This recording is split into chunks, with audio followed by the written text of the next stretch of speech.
My wife served me divorce papers at my own retirement party while my adult children cheered and whistled from the front row. I did not scream or flip the table. I calmly clicked my pen signed. The documents leaned into her ear and whispered, "You have no idea what you just did." By the time her lawyer tried to freeze my bank accounts, the next morning he made a terrifying discovery. There was absolutely nothing left to freeze. Before I tell you exactly how I dismantled their lives, let me know in the comments where you are listening from. Hit the like button and subscribe if you have ever had to walk away from people who took your sacrifices for granted. My name is Douglas Barrett. I am 63 years old, and for the last 4 decades, I functioned as a human ATM for a family that despised me.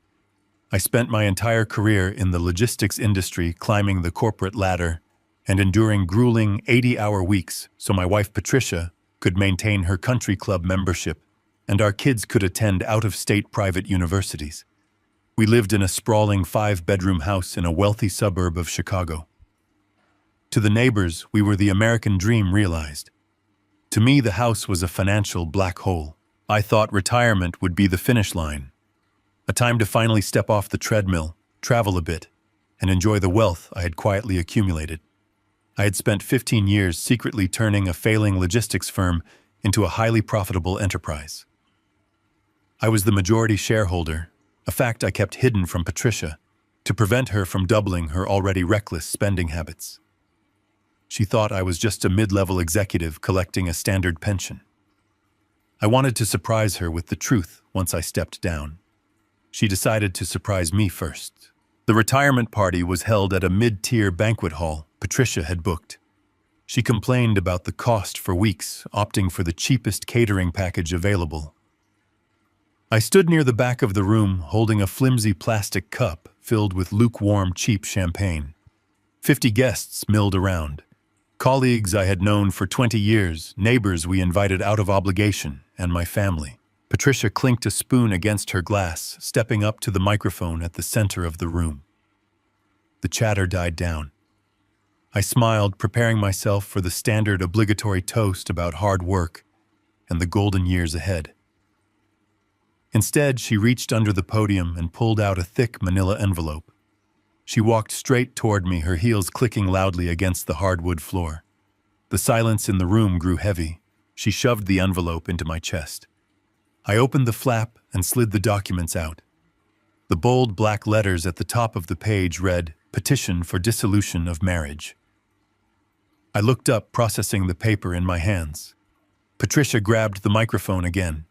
Her voice amplified, echoing off the high ceilings. "I am done," she announced, her voice dripping with venom and rehearsed theatricality. "I am done playing the dutiful, supportive wife to a stingy, boring old man. I have spent my best years suffocating in a marriage devoid of passion or generosity. Tonight is not just your retirement, Douglas.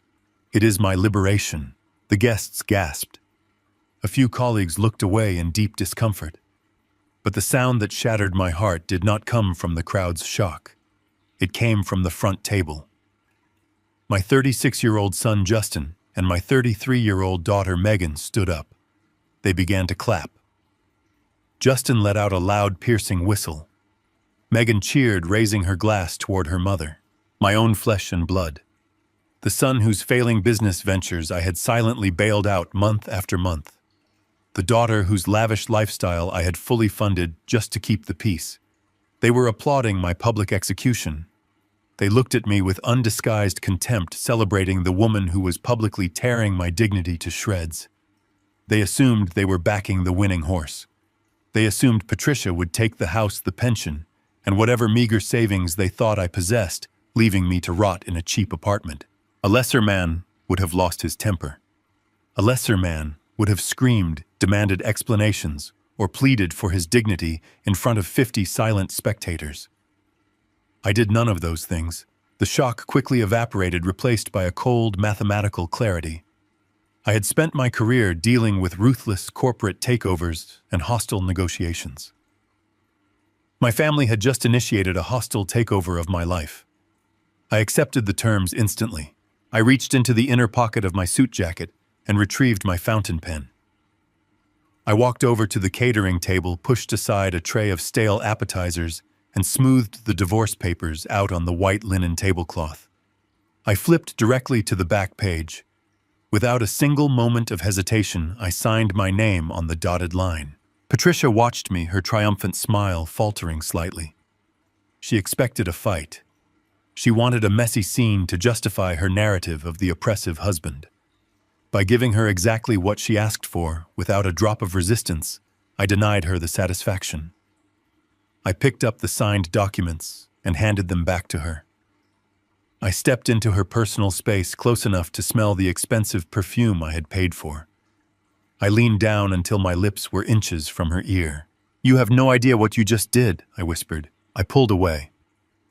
She blinked, a brief flash of uncertainty crossing her features. I reached into my pocket, pulled out the keys to the luxury SUV she drove, a vehicle leased entirely under my corporate account, and dropped them into her empty plastic champagne cup. They landed with a dull, hollow clatter. I turned my back on my cheering children, my stunned colleagues, and my former wife. I walked out of the double doors and into the cool evening air. I did not look back. I took a taxi to a mid-range extended-stay motel on the edge of town. I needed a staging ground. While I unpacked my single overnight bag, Patricia was already moving to secure her victory. Believing she had caught me off guard, she called her aggressive divorce attorney first thing the next morning. Her instructions were ruthless and predictable.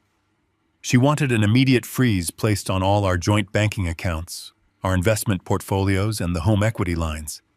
She intended to cut off my access to my own money, starving me out legally while she occupied the estate. A few hours later, I sat at the small desk in my motel room, sipping black coffee when my phone vibrated. It was a notification from my private corporate attorney. Patricia's lawyer had successfully executed the freeze on the marital accounts. But the victory was entirely hollow. When her lawyer accessed the financial ledgers, he made a paralyzing discovery. The joint checking accounts, the shared savings, the emergency funds. They were all completely empty. They bore a balance of $0 and 0 cents. I had seen the cracks in my marriage months ago and had already quietly and legally separated my vast corporate assets and personal wealth from the marital pool. Patricia thought she had drawn first blood. She did not realize she had just walked willingly into a financial guillotine. The room at the extended stay motel smelled of stale bleach and old carpet. I sat at a wobbly particle board desk, illuminated only by the harsh glare of the neon vacancy sign buzzing outside my window. The mattress was lumpy and the walls were paper thin. To Patricia and my children, this was exactly where I belonged.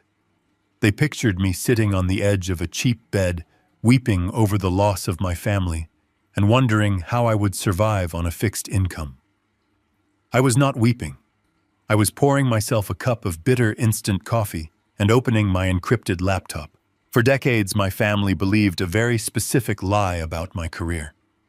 Patricia loved to complain to her country club friends that she was married to a stagnant mid-level logistics manager.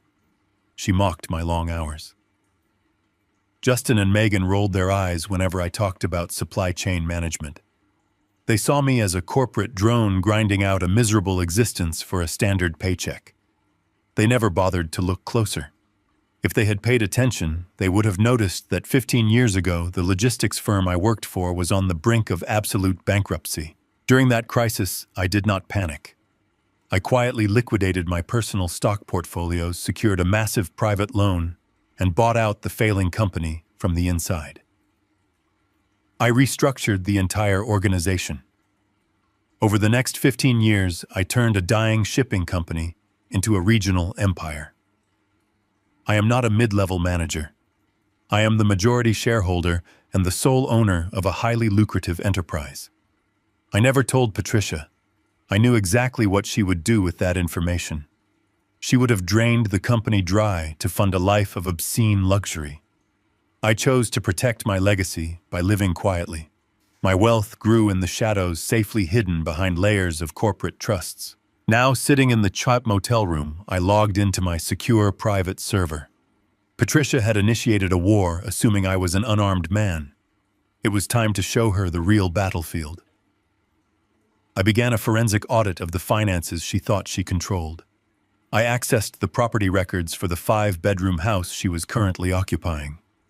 I expected to find some reckless credit card debt or a few depleted savings accounts. What I found was a masterpiece of financial deception. 3 years ago, Patricia had secretly taken out a massive second mortgage on our family home. She had forged my consent using a digital signature tool. She had pulled out hundreds of thousands of dollars in equity. I tracked the flow of the stolen money. It did not go toward home improvements or investments. The ledgers revealed a sickening pattern of secret luxury vacations to overseas casinos, high-end designer boutiques, and massive cash withdrawals. She had been treating the roof over our heads as a personal piggy bank. She assumed my steady executive salary would cover the minimum monthly payments indefinitely. By serving me those divorce papers, she thought she was securing the house for herself. She did not realize she had just claimed sole ownership of a ticking financial time bomb. I documented every fraudulent transaction. I compiled the evidence into a secure file. Because she had filed for divorce, and I had formally accepted the separation of our assets, I was legally permitted to sever my liability. I drafted an emergency declaration to the lending bank, exposing the forged digital signature and officially disputing the debt. Patricia was now completely isolated. She was personally responsible for a suffocating monthly payment she had no means to pay. I turned my attention to my son. Justin had always been a master of appearances. He operated a luxury car dealership downtown. He wore imported suits and drove a different sports car every week. He loved to belittle my conservative approach to business, calling me a dinosaur who did not understand the modern hustle. I pulled up the commercial lending records for his dealership. I had contacts at his primary bank, and a few keystrokes gave me access to the guarantor files for his inventory loans. My blood turned to ice water. The loans keeping his dealership afloat were staggering. Millions of dollars in commercial debt were tied up in the shiny luxury vehicles sitting on his lot. But Justin did not have the credit to secure those loans on his own. I opened the scanned copies of the promissory notes. There at the bottom of every single page was my signature. My own son had forged my name to act as the primary guarantor for his entire business. He had bet my financial life on his vanity project without ever saying a word to me. The betrayal was so profound, it almost took my breath away. He stood at my retirement party and whistled in celebration as his mother destroyed my public dignity, all while secretly using my name to keep himself out of bankruptcy. He thought I was a fool who would never check the commercial registries. He thought he could keep riding my coattails forever. I did not call him. I did not demand an explanation or a tearful apology. An apology is useless when the crime is this calculated. I opened my email client and drafted a direct message to the senior fraud investigator at the commercial bank holding Justin's inventory loans. I attached undeniable proof of my actual signature alongside the clumsy forgeries Justin had submitted. I informed the bank that I was not a guarantor, that I had never authorized these loans, and that the owner of the dealership had committed felony fraud to secure their capital. I hit send. The email vanished into the digital ether. It was a silent action, but its impact would be catastrophic. I closed the encrypted laptop and took a sip of the cold, instant coffee. The cheap motel room felt like a luxury suite. I had systematically severed every financial parasite feeding off my life. I lay down on the lumpy mattress and went to sleep feeling a profound, absolute peace. The sun rose the next morning, illuminating the city with a harsh, bright light. Justin woke up in his upscale apartment, put on a tailored Italian suit, and kissed his wife goodbye. He drove his leased sports car toward the downtown district, completely unaware that the ground beneath him had vanished in the middle of the night.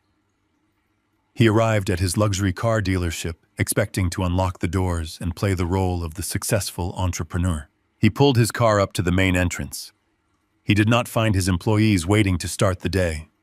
Instead, he found 3 unmarked vans blocking the driveway. Men in dark windbreakers were actively bolting heavy steel padlocks onto the wrought iron gates of his property. The bank had moved with terrifying speed. His inventory was locked down. His business was seized. His life was over. Justin stepped out of his car, staring at the padlocks, as the reality of his total destruction finally caught up to him. I knew exactly how Patricia would spend her first weekend as a supposedly liberated woman. She loved an audience, and she loved to celebrate victories she had not actually earned. That Sunday morning, the sprawling 5-bedroom house was bathed in bright sunlight. Patricia hosted a lavish divorce celebration brunch in our formal dining room. She invited our daughter Megan and our daughter-in-law Natalie. The three of them sat around the custom mahogany table sipping expensive mimosas poured from crystal carafes and picking at imported cheeses and artisan pastries. Patricia held court at the head of the table. She spoke loudly about her brilliant legal strategy and how easily she had discarded me at the retirement party. She bragged about the current real estate market. She told Megan and Natalie that she was bringing in a premium appraiser the following week. She fully believed she owned the estate free and clear. She painted a vivid picture of selling the property for several $1 million, downsizing to a luxury penthouse downtown, and using the leftover cash to fund a permanent vacation. She even promised to give Megan and Natalie a generous cut of the profits to fund their own lavish lifestyles. They toasted to their newfound wealth, entirely unaware that they were drinking champagne on the deck of a sinking ship. Right around noon, the heavy brass doorbell echoed through the foyer. Patricia stood up, smoothing her designer silk robe. She probably expected a delivery of fresh flowers, or perhaps a neighbor coming to offer congratulations on her bold new chapter. She walked to the front door with a half-empty champagne flute in her hand, wearing a triumphant smile. She swung the heavy oak door open. It was not a florist. A man in a plain polo shirt stood on the porch holding a thick legal envelope. He asked to confirm her identity. Patricia, annoyed by the interruption, arrogantly confirmed who she was. The man handed her the envelope, informed her she had been officially served, and walked away without another word. Patricia closed the door and carried the envelope back to the kitchen island. Megan and Natalie were still laughing in the dining room, oblivious to the shift in the atmosphere. Patricia set her champagne glass down on the marble countertop and tore open the thick paper flap. She slid the documents out and stared at the bold black letters printed across the top of the first page. Notice of default and intent to foreclose. The color instantly drained from her face. The triumphant smile vanished, replaced by a look of absolute, unadulterated terror. The laughter in the dining room faded as Megan and Natalie noticed the deafening silence radiating from the kitchen. Patricia could not comprehend the words on the page because she had spent years living inside a carefully constructed delusion. For the past decade, she had been funding a secret double life. Those women-only charity retreats she claimed to attend in Monaco and Las Vegas were nothing but high-stakes gambling binges. Her closet was bursting with limited-edition designer handbags and custom jewelry she hid from me. To finance this hidden addiction, she had forged my digital signature and taken out a massive home equity line of credit against our estate. She drained hundreds of thousands of dollars from the property. She never worried about the astronomical $15,000 minimum monthly payments because my steady executive paycheck had always been there to silently absorb the blow. She simply assumed my income would continue to replenish the joint accounts, forever covering her tracks without me ever noticing. But Patricia had made a fatal miscalculation when she handed me those divorce papers in front of my colleagues. By publicly initiating the divorce and demanding an immediate separation of our assets, she had officially severed our financial ties. The moment I signed those papers and walked out of the banquet hall, I was legally unburdened. Furthermore, as soon as I accessed my encrypted laptop in that motel room and discovered the forged equity line, I immediately filed a formal dispute with the lending bank. I provided irrefutable proof that I had never authorized the loan and that the signature was a digital forgery. The bank moved swiftly to protect their capital. Banks do not care about divorce drama or family celebrations. They care entirely about liability and fraud. They legally detached my name from the fraudulent debt and transferred the entire suffocating burden squarely onto Patricia. She was now solely responsible for a massive loan she had no possible way to repay. She had no job. She had no corporate income. She had no access to my hidden wealth. She was staring at a $15,000 bill that was due immediately, and the bank was already moving to seize the house to recoup their stolen funds. The millions of dollars she had just promised to split with her daughter and daughter-in-law did not exist. The estate belonged to the bank. Patricia dropped the foreclosure notice onto the counter. Her hands began to shake uncontrollably, and she struggled to pull air into her lungs. Megan walked into the kitchen, annoyed by the sudden shift in mood. She picked up the discarded papers and read the foreclosure notice. Megan saw the reality of the situation immediately. Her mother was entirely bankrupt and mere weeks away from being physically removed from the premises. But Megan was the chief executive officer of a tech startup. She was used to playing the savior and throwing money at her problems. She put a comforting hand on her mother's shoulder and pulled out her smartphone. She confidently promised to wire Patricia the past due balance directly from her startup's corporate operating accounts to temporarily hold the bank at bay. Megan logged into her mobile banking application, ready to transfer the funds and prove her own success. She expected to see the massive balance waiting to be deployed. The screen loaded for a moment before flashing a bright red error message. Access denied. Account frozen. Megan frowned and immediately dialed her dedicated banking representative, demanding an aggressive explanation. The representative's voice was completely devoid of sympathy. The primary anonymous overseas investor, the sole financial backbone of Megan's entire company, had completely frozen the startup's operating capital, pending an immediate federal audit. Megan lowered the phone, her face turning as pale as her mother's. She looked at Patricia and Natalie with wide, terrified eyes. The lifeline was dead. Megan's startup was an illusion built on arrogance and fake metrics. She and her husband Trevor loved to posture as self-made visionaries. They attended industry galas and gave interviews about their disruptive technology. But behind the glossy magazine covers and the endless stream of corporate buzzwords, their company was bleeding cash. They survived entirely because a mysterious overseas holding company had injected millions in Series A and Series B funding. When the bank representative informed Megan that the overseas investor had frozen her operating accounts, her artificial empire began to collapse within hours. The panic was immediate and absolute. Payroll was due on Friday. Server hosting costs were severely delinquent. Without access to their primary capital, the company would default by the end of the week. Trevor spent 48 hours frantically calling proxy numbers and emailing encrypted addresses, desperately trying to track down the anonymous benefactor who held their financial lives in his hands. Finally, my corporate liaison responded. The investor agreed to a single emergency face-to-face meeting at a high-rise executive suite in the downtown financial district. They arrived at the skyscraper precisely on time. I watched them on the building's security feed. Megan wore a sharp, tailored suit, clutching her tablet like a shield. Trevor paced the marble lobby, adjusting his tie, his face pale and slick with nervous sweat. They rehearsed their pitches in the elevator, preparing to dazzle a foreign billionaire with promises of exponential growth and scaled user acquisition. They walked out on the 50th floor and were escorted down a long, quiet corridor by a silent receptionist. The heavy frosted glass doors of the boardroom swung open. Megan and Trevor walked in wearing their most confident, polished smiles. They expected to find a team of European bankers or a ruthless hedge fund manager.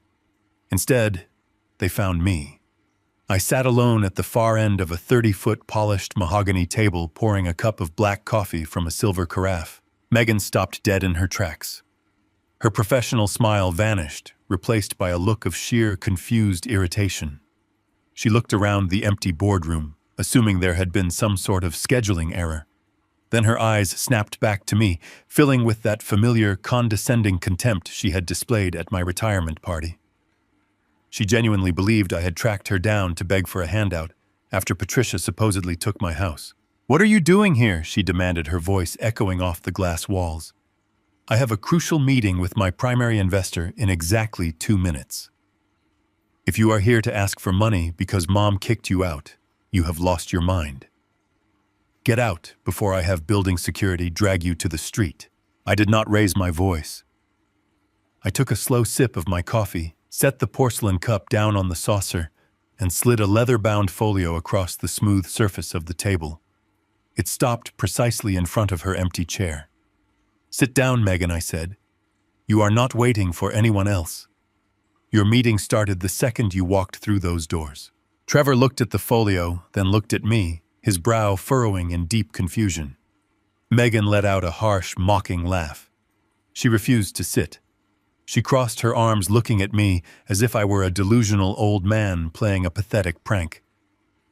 "You are not the investor," she sneered. "Our backing comes from a private equity firm in Luxembourg.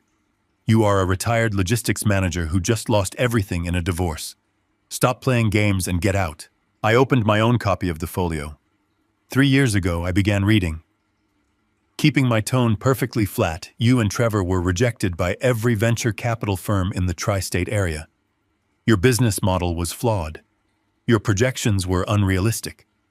You were a month away from personal bankruptcy. Suddenly, an overseas firm named Zenith Holdings injected $2 million into your operating accounts, saving you from complete ruin. You loved telling magazines you were a self-made woman.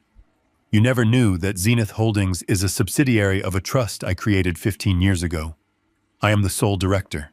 I bought your success. I built the safety net you so arrogantly danced upon. The color completely drained from Megan's face. She looked down at the leather folio in front of her. Trevor reached out with trembling hands and flipped it open. Inside were the original articles of incorporation, the wire transfer receipts, and the trust documents proving my absolute ownership of their financial lifeline. The realization hit them with the force of a freight train. The father she had mocked and humiliated was the phantom billionaire who owned her entire life. Trevor dropped into the chair beside him, his legs suddenly unable to support his weight. Megan remained standing, but her posture had entirely collapsed. She gripped the edge of the mahogany table, her knuckles turning white. "Why did you freeze the accounts?" she asked, her voice dropping to a terrified whisper. "We were going to launch our new software next month. We just needed a bridge loan. You are destroying your own investment." "I am not destroying anything," I replied calmly. "I am simply amputating a diseased limb." I pulled a second file from my briefcase. I did not need to yell. The mathematical evidence was devastating enough. I explained that I had initiated a routine audit of their corporate ledgers prior to releasing the Series B funding. What I found was a spectacular masterpiece of corporate fraud. Megan and Trevor had not been building a legitimate software company. They had been moving their original seed capital back and forth between a dozen offshore shell accounts. They were creating fake invoices and phantom client transactions to artificially inflate their revenue and user engagement metrics. "You lied to the tech blogs," I stated. "You lied to the secondary investors. You fabricated your entire quarterly earnings report to trigger the release of more funding. You built a Ponzi scheme wrapped in Silicon Valley buzzwords." Trevor tried to interject, his voice cracking with panic. He attempted to use corporate jargon to deflect the accusation. He claimed they were just employing aggressive accounting strategies, that it was standard practice for startups trying to secure market dominance, and that they could restructure the books if I gave them a 30-day grace period. I silenced him by sliding a heavy spiral-bound binder across the table. It bore the official blue and gold seal of the United States Securities and Exchange Commission. "Aggressive accounting is a tax penalty, Trevor," I said, looking him dead in the eyes. "What you and my daughter have done is federal wire fraud.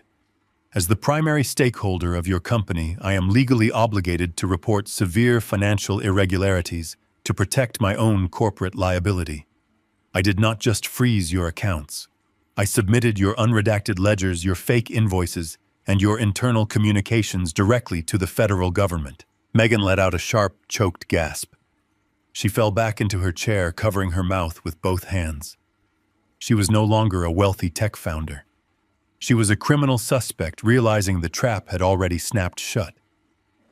The silence in the boardroom was absolute, broken only by the sound of Trevor breathing heavily, his chest heaving as the gravity of federal prisons settled over his shoulders. Megan turned to her husband, her eyes wide with desperation, silently pleading for him to say something brilliant, to find a legal loophole, to defend the empire they had built together. She expected him to stand by her side and fight the accusations. Instead, Trevor looked at the SEC binder, looked at the heavy glass doors of the boardroom, and then looked directly at me.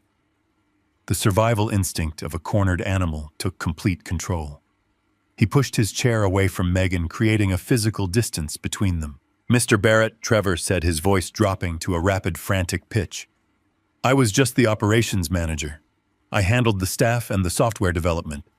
Megan was the chief executive. She handled all the financial routing. She was the one moving the money through the shell accounts. She kept me out of the billing loop." "Trevor, what are you doing?" Megan screamed, grabbing his arm. "We did this together." Trevor violently shook her hand off. He did not look at her. He kept his eyes locked entirely on me, his expression twisted with cowardly desperation. "I can prove it," Trevor pleaded, ignoring his wife's sobbing. "I have emails. I have text messages where she explicitly tells me not to look at the quarterly ledgers.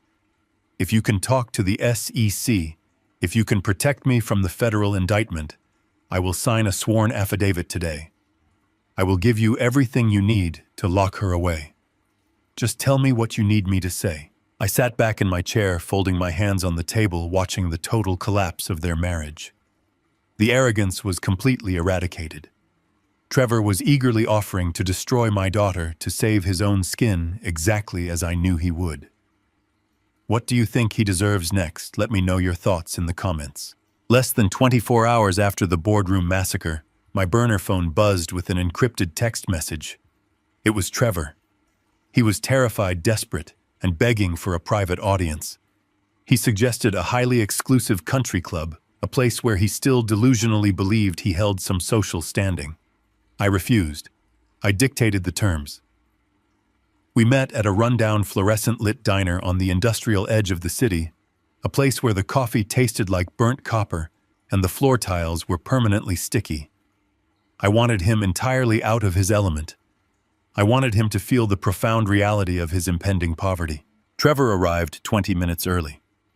When I walked through the glass doors, he was sitting in a corner booth, sweating profusely into the collar of his designer shirt. His eyes darted nervously around the empty diner, jumping at every clatter of silverware from the kitchen. He looked like a hunted animal. I slid into the vinyl booth across from him.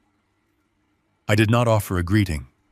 I simply signaled the tired waitress to bring a pot of black coffee and 2 thick ceramic mugs. Trevor leaned forward, his hands trembling as he gripped the edge of the table. He did not waste time with pleasantries or apologies. The instinct for self-preservation had stripped away whatever thin veneer of loyalty he possessed toward my daughter. "Mr. Barrett," he started, his voice a frantic, breathless whisper. "I know what the Securities and Exchange Commission can do. I know the federal minimum sentencing guidelines for wire fraud. I cannot go to a federal penitentiary. I am willing to give you everything. I have physical hard drives, internal memos, and unencrypted emails. I can prove Megan was the sole architect of the shell accounts. I can prove Patricia was actively using our corporate routing numbers to wash her gambling debts. I will testify in open court. I will stand before a federal judge and hand you their heads on a silver platter. All I ask in return is that you shield me from the financial liability and provide me with complete immunity from your corporate legal team." I did not interrupt him. I poured the burnt coffee into my mug, watching the dark liquid swirl. I pushed the second mug toward him, a silent invitation to continue. A man desperate to save his own skin will rarely stop at the immediate crime. He will dig up every buried skeleton to prove his worth. I took a slow sip and simply nodded. Trevor took that nod as a green light, to betray a decade of family secrets. He began to sing like a canary, detailing every manipulative scheme Megan had orchestrated against me over the last 10 years. He confessed that Megan had artificially inflated her university tuition costs by tens of thousands of dollars, fabricating fake university housing invoices to trick me into funding her extravagant backpacking trips across Europe. He revealed how she had continuously stolen from my emergency medical funds, claiming she had sudden, uninsured health crises when she was actually purchasing designer wardrobes. But the most sickening revelation was regarding the retirement party. Trevor wiped the sweat from his forehead and leaned in closer, his voice dropping an octave. He told me that Megan and Patricia had spent 6 entire months choreographing the ambush at the banquet hall. They had intentionally selected the cheapest catering package to save money for their post-divorce celebration brunch. They had specifically invited my most esteemed colleagues to maximize my public humiliation. Megan had theorized that if they broke my spirit in front of my peers, I would be too depressed and humiliated to fight the asset division. They had laughed about it over expensive wine, mocking my predictable nature, betting on my silence. Trevor laid bare the absolute moral bankruptcy of my family. He offered them up with the eager, pathetic desperation of a coward trying to buy his way onto a lifeboat. He reached into his leather briefcase and slid a printed non-disclosure and immunity agreement across the sticky table. It was a clumsily drafted document, likely pulled from the internet in a panic, demanding debt, forgiveness, and legal protection in exchange for his testimony. He handed me a pen, looking at me with wide, pleading eyes. I looked at the document. Then I looked at the man who had slept beside my daughter for 5 years. I did not sign the paper. I did not touch the pen. I took a $5 bill from my wallet, dropped it onto the table to cover the coffee, and stood up. I looked down at him with absolute chilling indifference. I told him I would take his generous offer under advisement, but I promised him absolutely nothing. I walked out of the diner, leaving him sitting alone in the harsh fluorescent light, clutching his useless immunity agreement. I returned to my motel room. The air was still stale, but the atmosphere felt charged with the electricity of absolute control. I sat at my particle board desk and connected my smartphone to my encrypted laptop. Trevor was a fool. He was so consumed by his own terror that he never stopped to consider why I had chosen a loud public diner with no expectation of privacy. He never noticed that my phone had been sitting face up on the table for the entire hour. I had recorded every single second of his pathetic, treacherous confession in crystal-clear, high-definition audio. I did not edit the file. I did not add a dramatic message or a threatening caption. I simply attached the raw audio file to an anonymous email and sent it directly to Megan's personal smartphone. I closed the laptop, leaned back in my chair, and waited for gravity to do its perfect, uncompromising work. Megan was sitting at a crowded upscale outdoor cafe in the downtown shopping district. She was desperately scrolling through her contacts, trying to secure a crisis management public relations firm to handle the impending collapse of her tech startup. Her phone chimed with an email notification.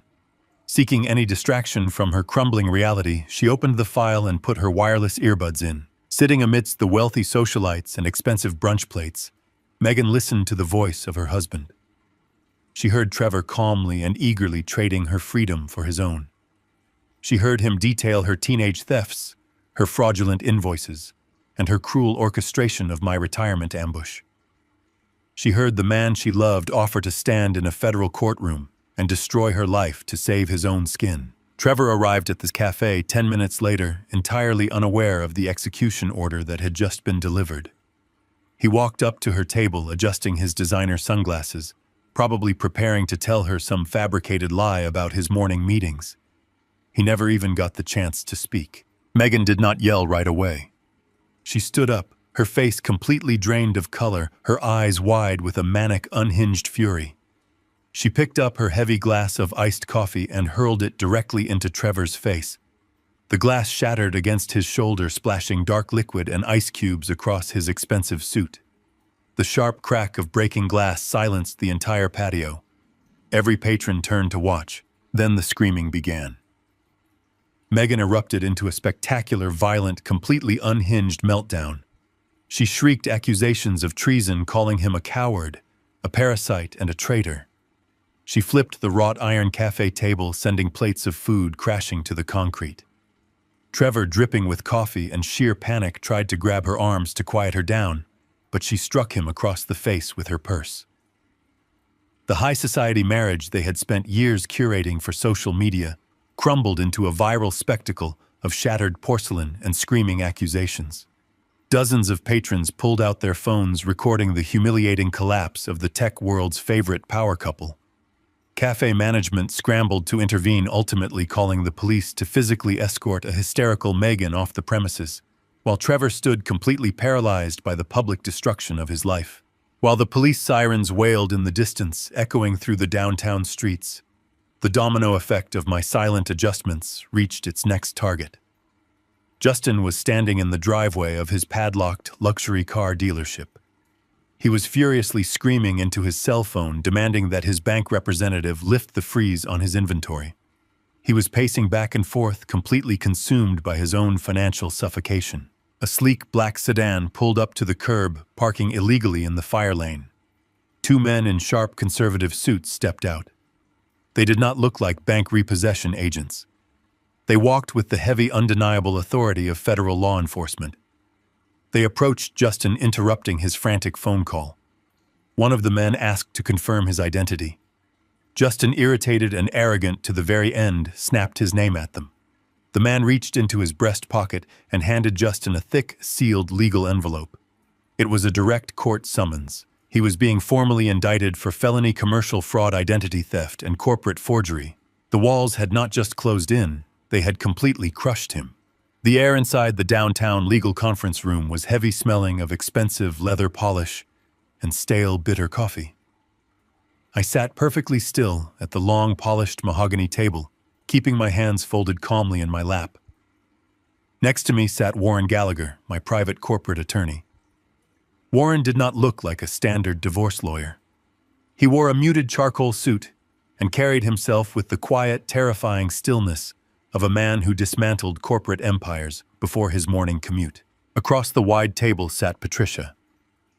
Despite her impending home foreclosure and her total lack of liquid cash, she had managed to dress the part of the aggrieved, wealthy socialite.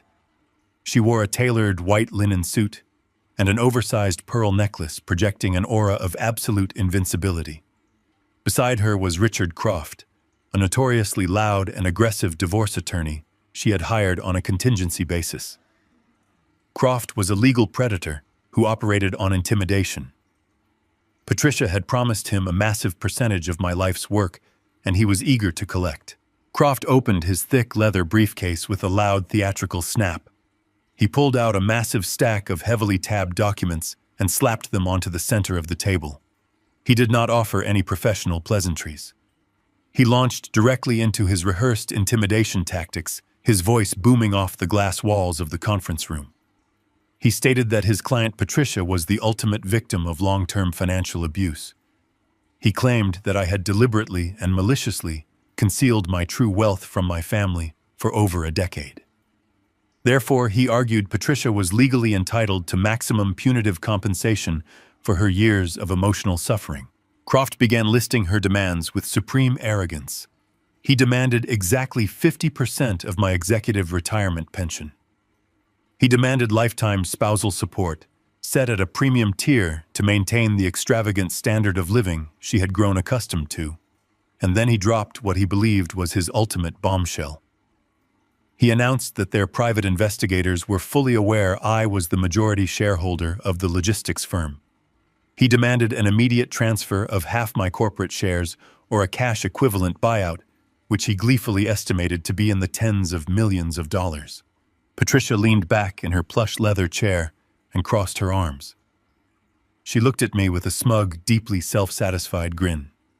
She genuinely believed this deposition was merely a formality before her grand coronation. She thought the recent foreclosure notices and her frozen bank accounts were just temporary hurdles, minor inconveniences that would instantly evaporate. The second, a judge ordered me to surrender my empire. She looked across the table expecting to see a broken, terrified old man begging to negotiate a settlement to keep his company intact. She expected me to panic at the sheer threat of a prolonged, highly public court battle. I did not say a single word. I simply turned my head and looked at Warren. Warren took a slow, deliberate sip of his ice water. He did not open a briefcase.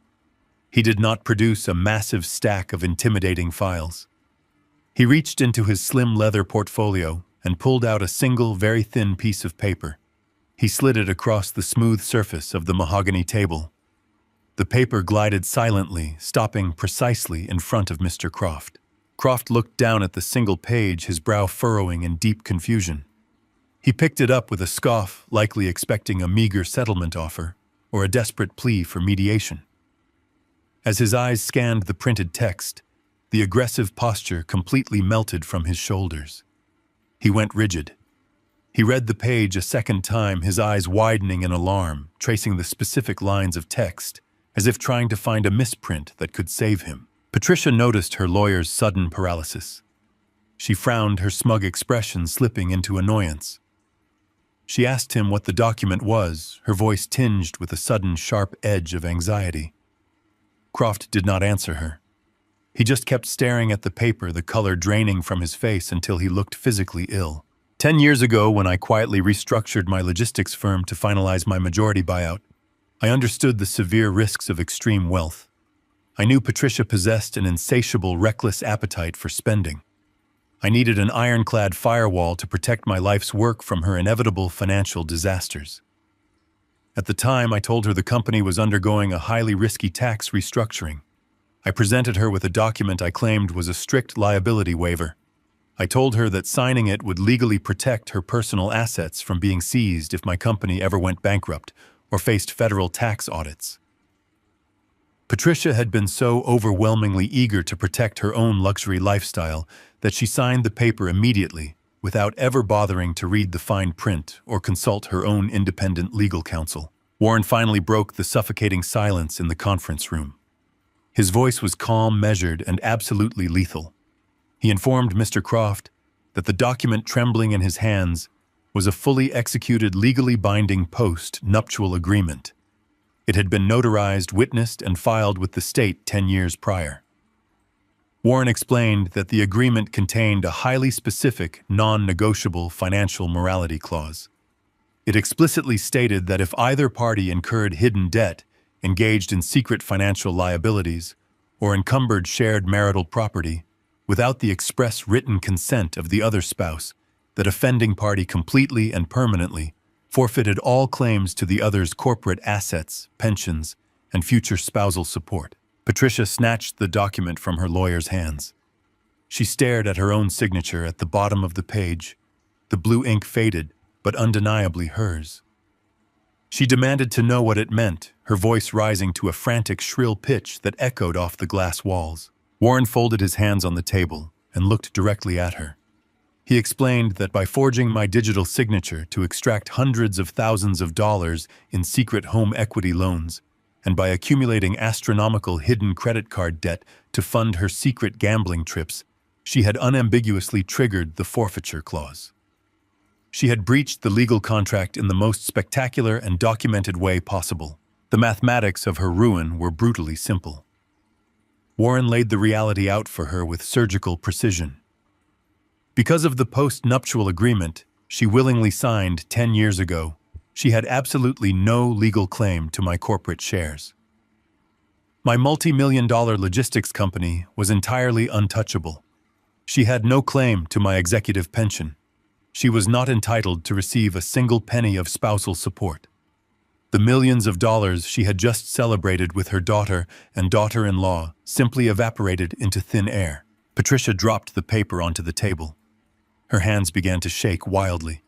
She looked at Croft, screaming at him to do something demanding, that he challenge the document, tear it up, or call it a fraud. Croft slowly clicked his briefcase shut. He looked at his client not with professional sympathy, but with the cold, angry realization that he had taken a massive contingency case for a woman who possessed absolutely nothing of value. He informed her in a flat tone that the document was airtight. There was no legal loophole to exploit. He could not fight it in court, and he was dropping her as a client effective immediately. I sat back in my leather chair and watched the absolute destruction of her reality. She was not walking away with half of a fortune. Because she had proudly initiated the divorce and legally demanded the separation of our assets, and because the forfeiture clause stripped her of any marital bailout, she was walking away with nothing but the terrifying consequences of her own actions. She was leaving this 4-decade marriage with 100% of the $800,000 debt she had secretly accrued. The impending foreclosure on her home was not a temporary setback. It was her permanent reality. She was completely, irreversibly ruined, drowning in an ocean of debt she had dug herself, and I was not throwing her a life preserver. The collapse of a counterfeit empire does not happen quietly. It shatters with a deafening, violent crash that strips away every polite illusion, leaving nothing but the raw, desperate instinct for survival. While Patricia was sitting in a downtown conference room, discovering the absolute zero of her financial reality, her daughter-in-law Natalie was experiencing her own terrifying awakening. Natalie had married my son Justin entirely for the glossy aesthetic of success. She loved the imported sports cars, the exclusive restaurant reservations, and the heavy diamond rings. She had happily ignored the warning signs and the hushed, frantic phone calls Justin made to his creditors. She simply assumed the well of my wealth was bottomless, and that her position in the high society hierarchy was permanently secured. That illusion evaporated the moment federal agents placed Justin in the back of a black sedan and handed him an indictment for commercial fraud. When Natalie tried to access their joint checking accounts to hire a defense attorney, she found them completely frozen by the federal government. She tried to use her platinum credit cards, but every single transaction was aggressively declined. The luxury dealership was padlocked. Her husband was sitting in a holding cell, facing decades in a federal penitentiary. Natalie realized with chilling clarity that she was chained to a sinking anchor. She was not going to play the role of the devoted, supportive wife standing by her man through a criminal trial. She was a mercenary whose contract had just expired, and she knew she needed to run. But running requires liquid capital, and Natalie was entirely broke. She needed untraceable cash, and she knew exactly where to find it. I watched the entire pathetic spectacle unfold in high definition from the discreet security cameras I had installed throughout the estate years ago. Natalie arrived at the sprawling 5-bedroom house just an hour after Patricia had returned from her disastrous deposition. Patricia was in the formal living room, pacing frantically across the Persian rugs, clutching a half-empty glass of vodka. She was muttering to herself, completely unraveled by the knowledge that the post-nuptial agreement had stripped her of everything. Natalie walked through the front door wearing an expression of deep, fabricated concern. She rushed to Patricia, offering open arms and a performance of profound family solidarity. She told her mother-in-law that they needed to stick together, that the legal system was making a terrible mistake, and that they would somehow fight their way out of this nightmare. Patricia, completely consumed by her own catastrophic ruin, eagerly accepted the fake sympathy. She collapsed onto the sofa, sobbing about the cruel injustice of the world and how I had maliciously tricked her into signing her rights away. Natalie sat beside her, rubbing her back and murmuring soothing, empty words. She patiently waited for Patricia to drown her panic in another heavy pour of vodka. When Patricia finally slumped back against the cushions, utterly exhausted by her own hysterics, she closed her eyes and let the alcohol pull her into a heavy, numb sleep. The moment Patricia's breathing grew deep and rhythmic, the mask of the loving daughter-in-law vanished. Natalie stood up, her eyes turning cold and incredibly focused. She did not call a lawyer to help Justin. She did not look for financial documents to save the house. She walked directly past the sleeping woman and headed straight for the master suite.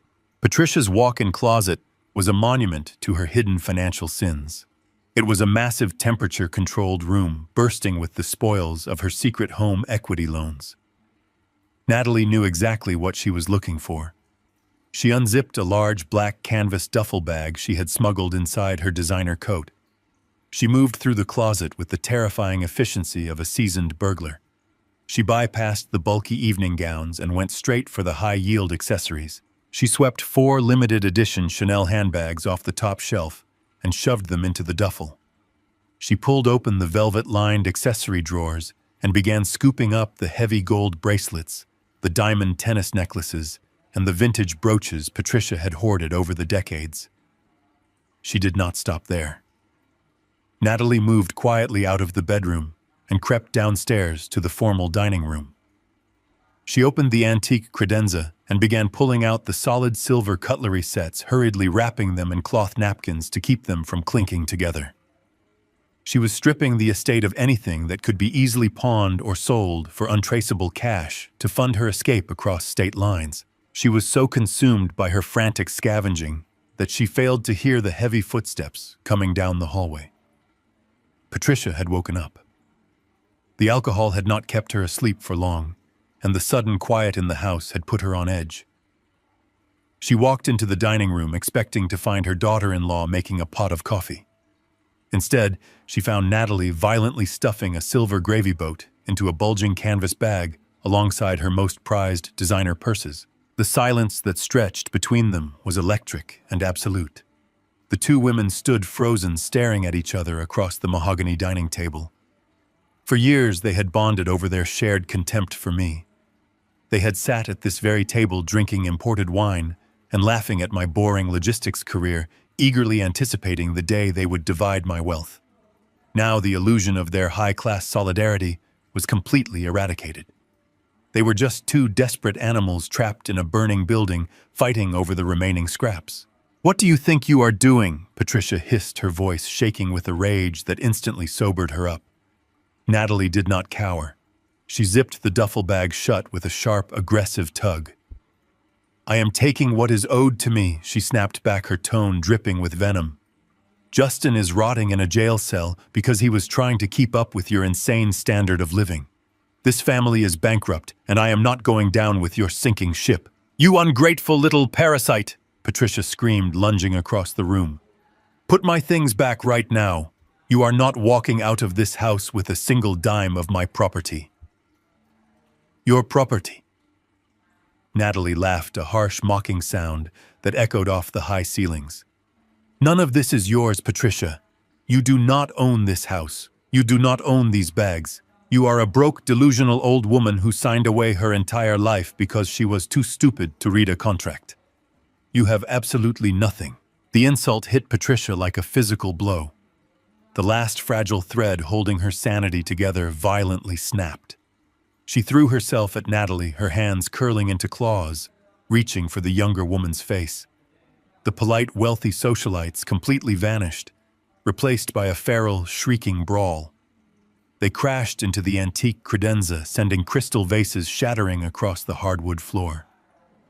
Natalie swung the heavy duffel bag, striking Patricia squarely in the shoulder. Patricia retaliated by grabbing a handful of Natalie's perfectly styled hair, yanking her backward with terrifying force. They rolled across the dining room floor, screaming vicious obscenities at each other, destroying the very room they used to host their elegant dinner parties. Natalie was younger and fighting with the adrenaline of pure panic. She managed to break Patricia's grip, driving her elbow hard into her mother-in-law's ribs. Patricia gasped for air, falling back against the broken crystal. Natalie scrambled to her feet, clutching the heavy canvas bag to her chest. Her designer blouse was torn, her face was scratched, and her hair was a wild, tangled mess. She did not look back. She sprinted down the hallway, threw open the heavy oak front door, and ran out onto the manicured front lawn. Patricia dragged herself up from the floor, coughing and clutching her ribs.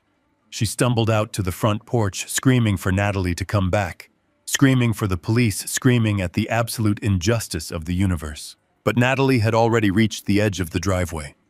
She dropped the duffel bag onto the grass, pulled out her smartphone, and dialed 911. She burst into theatrical, hysterical tears the moment the dispatcher answered the line. She claimed she had just been violently attacked by her deranged mother-in-law. She cried that she had come over to offer emotional support and had been brutally assaulted by a woman who had completely lost her mind. She begged the police to hurry. The response was immediate. Within 3 minutes, the shrill wail of approaching sirens pierced the quiet suburban neighborhood. 2 police cruisers swung onto the street, their red and blue lights washing over the manicured lawns. They pulled to a sharp halt, blocking the driveway. The officers stepped out of their vehicles, hands resting cautiously on their duty belts, assessing the chaotic scene. They saw Natalie weeping hysterically on the grass, with torn clothes, and they saw Patricia standing on the porch, looking completely unhinged, screaming incoherently about stolen handbags. But the police cruisers were not the only vehicles arriving at the estate. Just as the officers began walking up the driveway to separate the 2 screaming women, a heavy commercial utility van turned onto the street. The van parked directly behind the police cruisers. 3 men stepped out wearing thick canvas jackets and carrying heavy steel toolboxes. They did not look like concerned neighbors or medical responders. They were the bank's official repossession agents. The foreclosure notice Patricia had received earlier that weekend was not a gentle warning. Because the debt was tied to proven digital fraud, the bank had expedited an emergency seizure protocol. The men walked up the driveway, completely ignoring the police officers and the weeping daughter-in-law. The lead agent bypassed the chaos, stepped up onto the porch, and handed a terrified Patricia a final immediate eviction order. He did not wait for her to read it. He pulled a heavy commercial drill from his toolbox, turned toward the front door, and began to permanently bore out the locks of the house she thought she owned. The heavy drill bit shattered the brass lock cylinder with a deafening screech, sending sharp metal shavings scattering across the marble threshold. Patricia stood paralyzed on her own front porch, watching the bank-appointed repossession agents systematically dismantle her fortress. She screamed, demanding the police intervene, demanding they arrest the men, drilling into her custom mahogany door. The officers simply stepped back, crossing their arms, and observing the official eviction order the lead agent had shoved into her trembling hands. The legal document was absolute and uncompromising. Because the massive home equity loan was secured through documented digital wire fraud, the bank possessed an emergency federal injunctions to seize the collateral immediately. The lending institution viewed Patricia not as a distressed homeowner, but as a criminal liability. She was given exactly 15 minutes to gather her immediate personal effects before she would be escorted off the premises under the strict threat of criminal trespass. Panic finally overrode her arrogant indignation. She rushed past the expressionless agents, her bare feet slipping dangerously on the broken crystal scattered across the dining room floor from her violent brawl with Natalie. She sprinted up the grand sweeping staircase to the master suite, dragging 2 large empty-wheeled suitcases behind her. Patricia did not use her precious 15 minutes to gather sentimental family heirlooms, the old photograph albums or the framed memories of our 4-decade marriage. She went straight for her remaining designer shoes, the heavy cashmere coats, and her velvet jewelry box. She frantically stuffed thousands of dollars of haute couture into the canvas bags, prioritizing the shallow materialistic armor she had always valued above human connection. But in her frantic haste, the suitcases became bloated and impossibly heavy to maneuver down the curved staircase. The repossession agents did not offer to help her carry the luggage. They stood at the bottom of the steps, silently checking their watches. When the 15 minutes expired precisely, 2 police officers walked up the steps, took Patricia firmly by the arms, and physically escorted her out of the house she had stolen from me. The heavy oak door slammed shut behind her. The sound echoed across the manicured lawn, signaling the absolute, irreversible end of her reign. A new heavy steel padlock was immediately bolted to the frame, securing the estate for the bank. Patricia stood barefoot on the concrete curb, her silk designer robe blowing awkwardly in the cold afternoon wind, clutching the handles of her 2 overstuffed suitcases. The wealthy neighbors she had spent years trying to impress and dominate were now standing on their pristine lawns, watching her public humiliation with poorly disguised fascination. She screamed at the bank agents, calling them thieves, threatening them with massive corporate lawsuits she could never afford to fill. They ignored her entirely, getting back into their commercial van and driving away, leaving her completely isolated on the suburban street. She reached into her pocket with trembling fingers and pulled out her smartphone. She desperately dialed Justin, assuming her golden child, her successful business-owning son, would immediately dispatch a luxury town car to rescue her from this temporary nightmare. The phone rang endlessly before dropping to a cold, automated voicemail. Patricia did not know that at that exact moment, Justin was sitting in a freezing concrete holding cell at the downtown federal courthouse. He had been forcefully stripped of his imported Italian suit and his designer watch, forced to wear a rough, scratchy orange jumpsuit. Federal agents were actively dismantling his fraudulent commercial ledgers in the room next door, while his exhausted public defender advised him to plead guilty immediately to avoid a 20-year maximum sentence. The golden child was entirely buried under the catastrophic avalanche of his own arrogance, completely unable to save himself, let alone rescue his mother. Patricia cursed and frantically dialed Megan, assuming her wealthy tech founder daughter would simply use her corporate card to book a suite at a 5-star downtown hotel. The call went straight to a busy signal. Megan was sitting in a sterile legal conference room, locked in a vicious, bloodletting divorce proceeding. Trevor had formally submitted his sworn written affidavit to the Securities and Exchange Commission, successfully trading his wife's freedom for absolute federal immunity. Megan was staring at a mountain of frozen corporate assets and a looming criminal indictment, desperately trying to liquidate whatever stock she had left to pay her aggressive defense attorney. When her phone lit up with her mother's name, Megan stared at the glowing screen, feeling nothing but profound, bitter resentment. She blamed Patricia entirely for setting the chain of events into motion by publicly humiliating me at the retirement party. Without a single drop of hesitation, Megan pressed the power button, turning her device completely off and severing her mother from her life forever. Patricia stood alone on the curb as the sun began to set, casting long, cold shadows across the exclusive neighborhood she used to rule. The battery on her smartphone was dying. Her bank accounts were locked by the fraud department. Her credit cards were aggressively declined due to non-payment. She had no cash and no remaining allies. The high society friends she used to gossip with had watched the police cruisers leave and immediately retreated into their massive homes, locking their doors and closing their blinds. Not a single person stepped outside to offer her a glass of water or a place to sit. The brutal reality of her complete isolation settled over her shaking shoulders. She was a woman who had spent 60 years valuing money over loyalty, and now she possessed neither. She used the last 4% of her phone battery to call a cheap local cab company, paying the irritated driver with a handful of loose coins and crumpled bills she had scraped from the bottom of her designer purse. She directed the driver away from the wealthy manicured suburbs and toward the industrial edge of the city, where the streetlights flickered and the pavement was cracked and uneven. The cab dropped her off in front of a rundown extended stay motel, its neon vacancy sign buzzing erratically in the dark night air.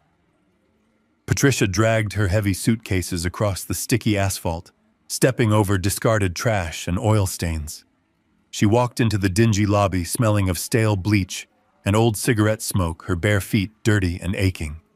She traded her last piece of gold jewelry, a ring I had bought her for our 5th anniversary, to the skeptical night clerk in exchange for a plastic room key. She walked down the dim, flickering corridor and pushed open the heavy wooden door to her room.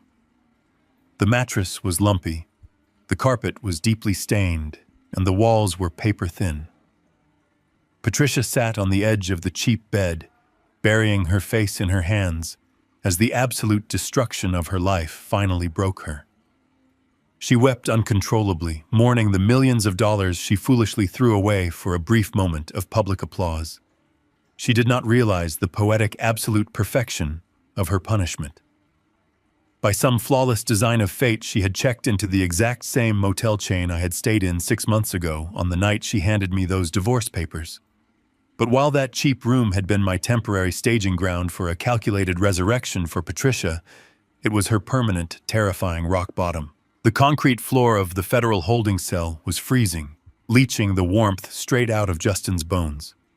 He sat on a narrow metal bench, staring at the scuffed toes of his expensive leather shoes. They had taken his belt, his shoelaces, and his imported silk tie. The golden boy of the family, the untouchable entrepreneur, who used to mock my conservative business strategies, was now just another assigned number, waiting for his one permitted phone call. He was surrounded by hardened criminals who did not care about his luxury car dealership or his country club handicap.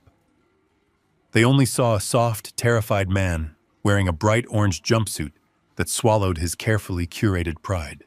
When the guard finally allowed him to use the wall-mounted telephone, Justin's hands were shaking so violently he could barely dial the numbers. He called his mother. He assumed Patricia was sitting in the grand, formal living room of the estate, sipping a mimosa and waiting to rescue him with the millions she had bragged about securing in the divorce. He had no idea she was currently sitting on a stained mattress in a roach-infested motel room on the wrong side of the city. Patricia answered on the third ring. Her voice was thin and raspy, stripped of its usual aristocratic arrogance. Justin did not ask how she was. He immediately launched into a frantic, hyperventilating plea. He begged her to wire $50,000 to a local bail bondsman. He promised he would pay her back the second his dealership accounts were unfrozen.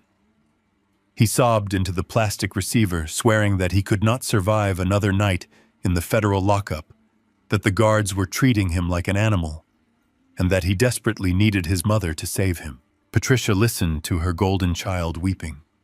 The crushing reality of her absolute bankruptcy pressed down on her lungs.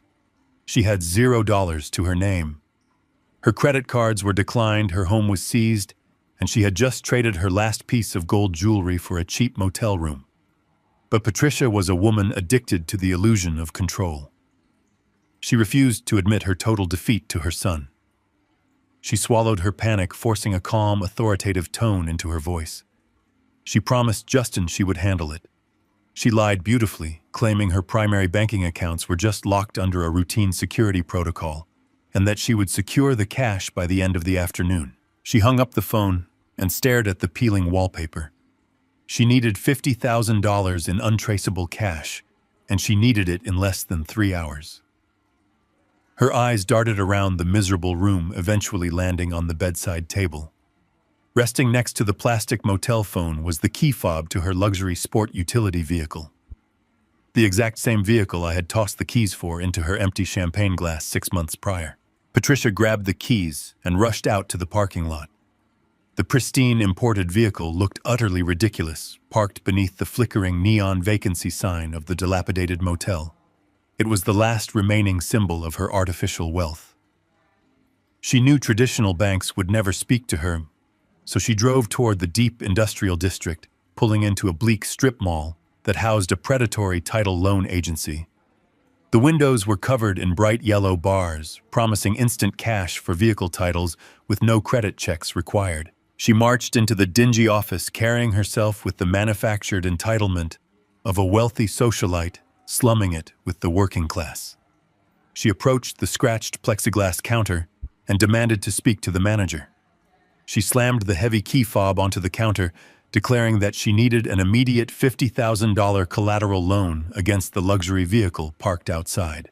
The loan officer, a tired man wearing a faded short-sleeved shirt, did not seem impressed by her designer clothes or her demanding tone. He took the keys, stepped outside to verify the vehicle identification number, and returned to his computer terminal. He typed slowly, waiting for the National Registry database to load.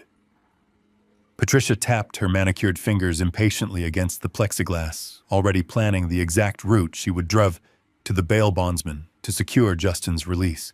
The loan officer stopped typing. He looked at the screen, then looked up at Patricia with a look of profound, mocking amusement. He slid the key fob back across the counter and informed her that he could not issue a loan. Patricia immediately erupted into a predictable rage, threatening to report his business, claiming the vehicle was worth triple what she was asking. The man interrupted her tirade with a harsh, barking laugh.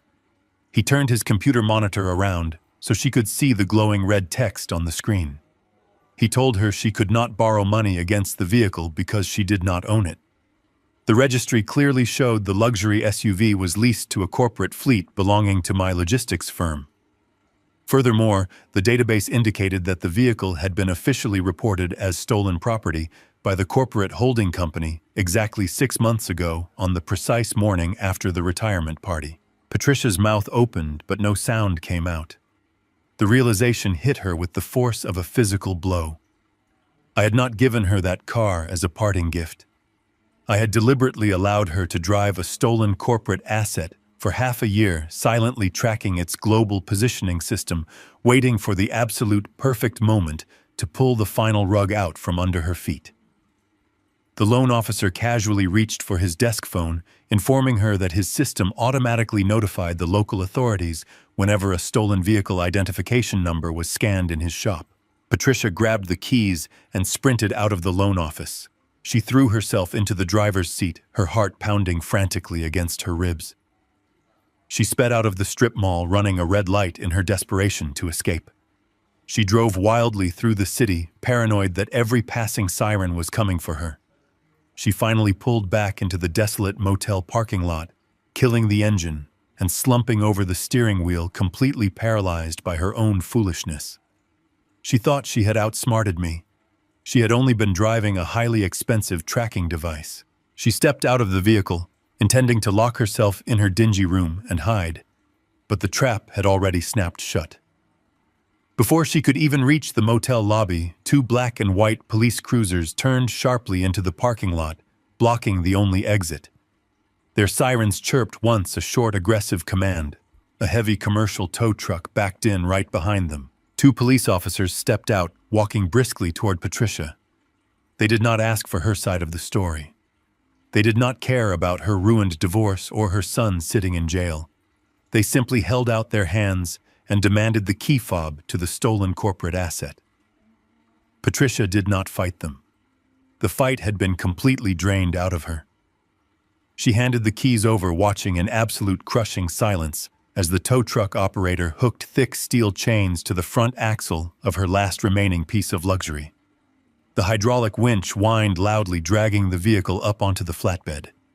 The police officers handed her a formal citation for possession of stolen property, warning her that my corporate legal team would be pursuing full damages for the mileage and depreciation. Patricia was left standing alone on the sticky, cracked asphalt of the motel parking lot. She had no car, no money, no home, and no family. Miles away inside the federal holding facility, Justin stood by the metal bars of his cell. He had waited 3 hours for the bail bondsman to arrive. He had watched the sun set through the tiny barred window near the ceiling, telling the other inmates that his wealthy mother was bringing $50,000 in cash to walk him out the front door. But as the final evening head count was called and the heavy automated lockdown protocols began, the truth finally crushed his arrogant spirit. The harsh metallic clang of the cell block doors slamming shut echoed through his skull. His mother was not coming. His money was an illusion. The golden child was entirely, irreversibly abandoned. I was completely insulated from their panic. I sat in the quiet, temperature-controlled study of my new lakeside property, listening to the gentle sound of the water lapping against the private dock. The fireplace cast a warm, steady glow across the room. I was pouring myself a glass of sparkling water when my secure laptop chimed with a priority email notification. I set the glass down and opened the message. The sender was Megan. The email was not an apology. It was not a plea for fatherly forgiveness or a lamentation about the destruction of our family. It was a cold, calculated, desperate business proposal. Megan's tech startup had completely evaporated. Trevor had betrayed her to the federal government to secure his own immunity, leaving her facing catastrophic wire fraud charges.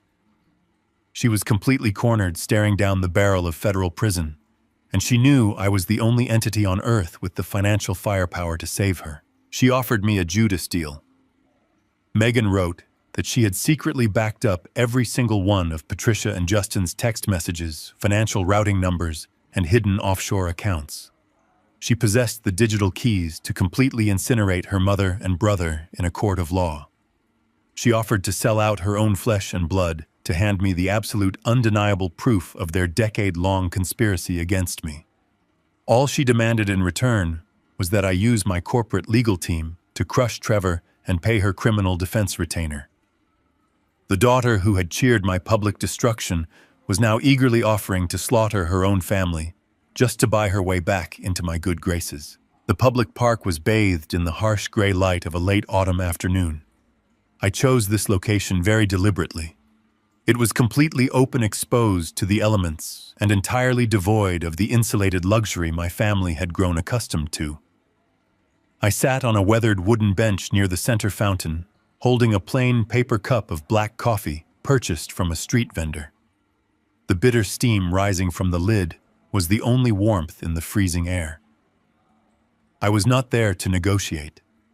I was there to witness the final pathetic thrashing of a parasite that had run out of hosts. Megan arrived exactly 12 minutes late.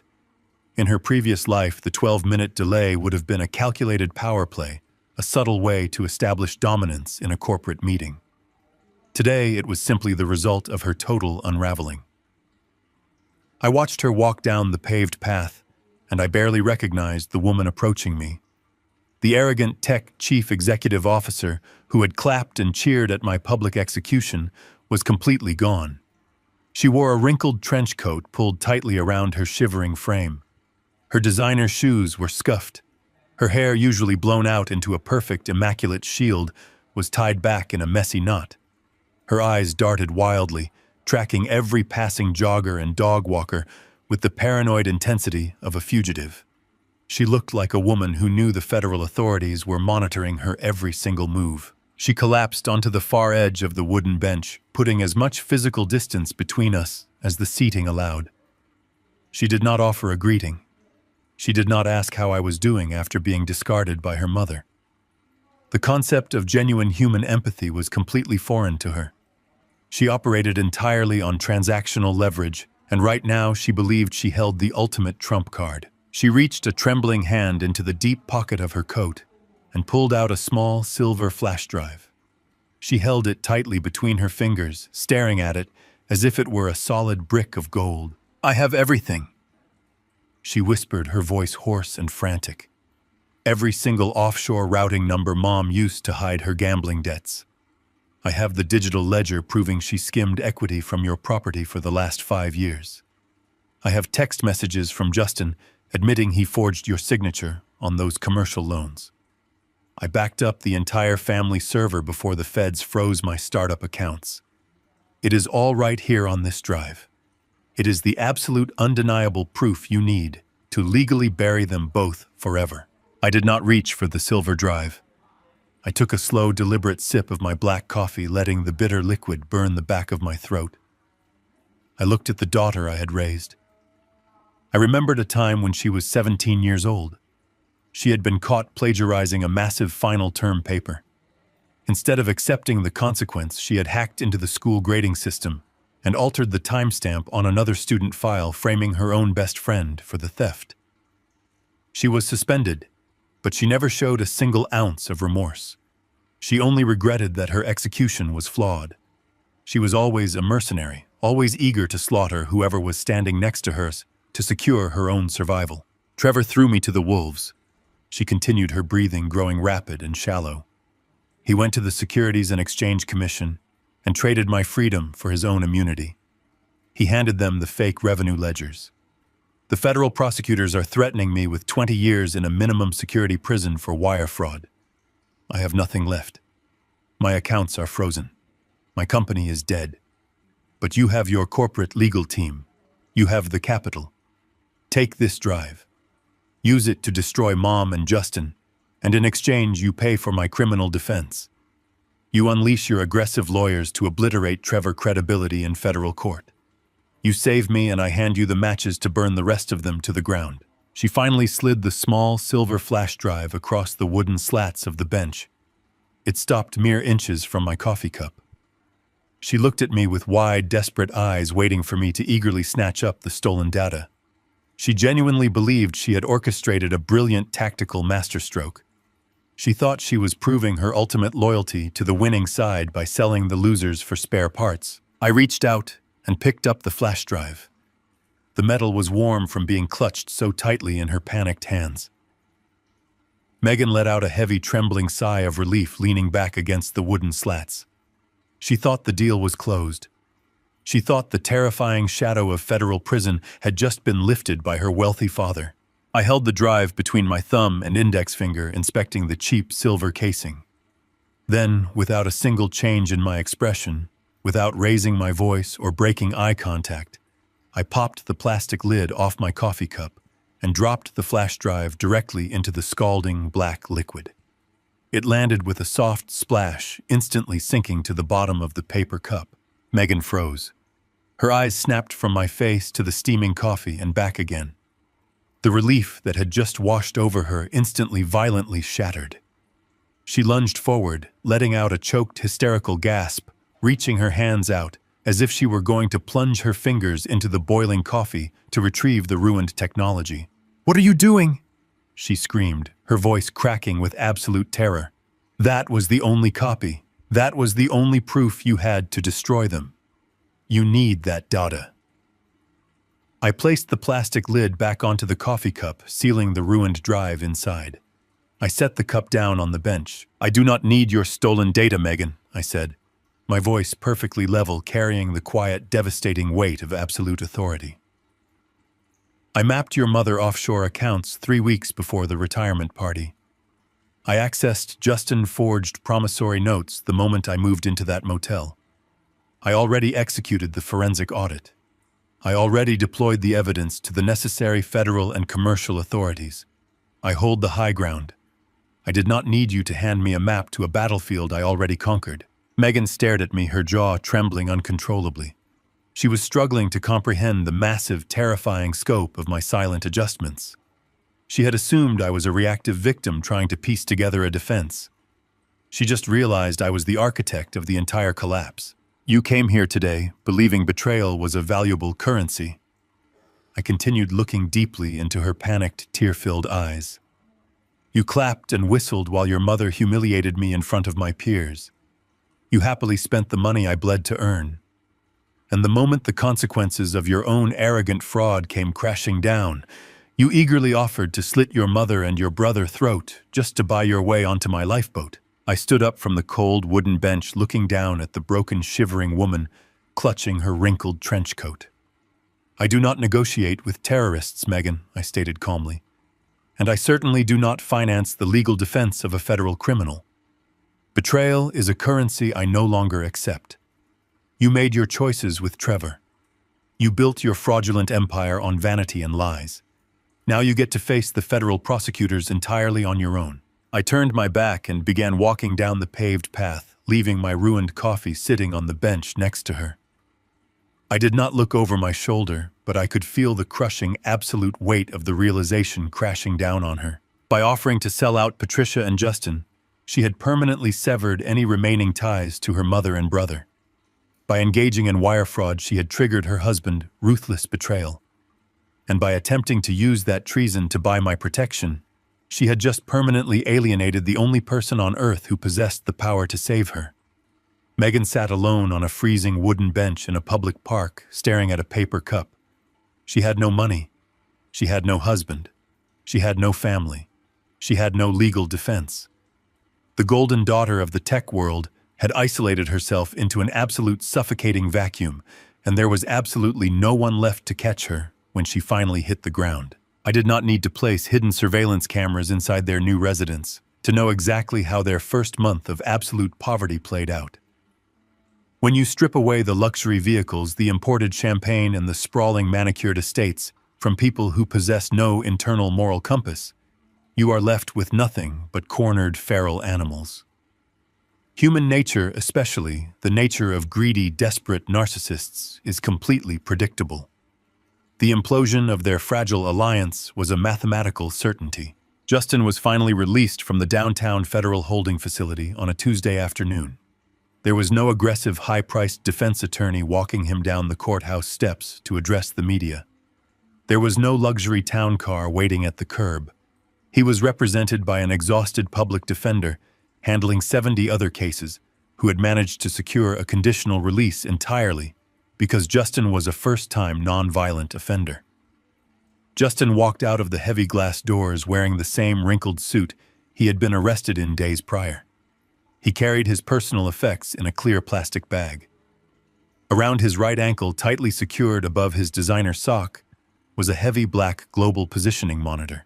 He had to take a crowded city bus to the address Patricia had sent him through the public defender. He sat near the back of the loud, rattling vehicle, staring out the grease-stained window as the bus carried him further and further away from the wealthy commercial district he used to rule. The bus crossed into a blighted industrial neighborhood where the streetlights were broken and the sidewalks were littered with discarded trash. Justin stepped off at the corner, pulling the collar of his suit jacket up against the bitter wind. He walked up to a decaying brick apartment building. The security door was propped open with a broken cinder block. The hallway smelled heavily of boiled cabbage, damp carpet, and stale cigarette smoke. The elevator was out of order, forcing him to climb 4 flights of narrow, dimly lit stairs. His heavy breathing echoed in the miserable stairwell. He reached the 4th floor and knocked on a hollow wooden door covered in peeling brown paint. Patricia opened the door. The woman who had proudly stood at my retirement party boasting about her liberation looked entirely broken.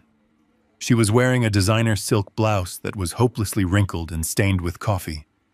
Her hair was pulled back into a messy knot, and her face was pale and exhausted.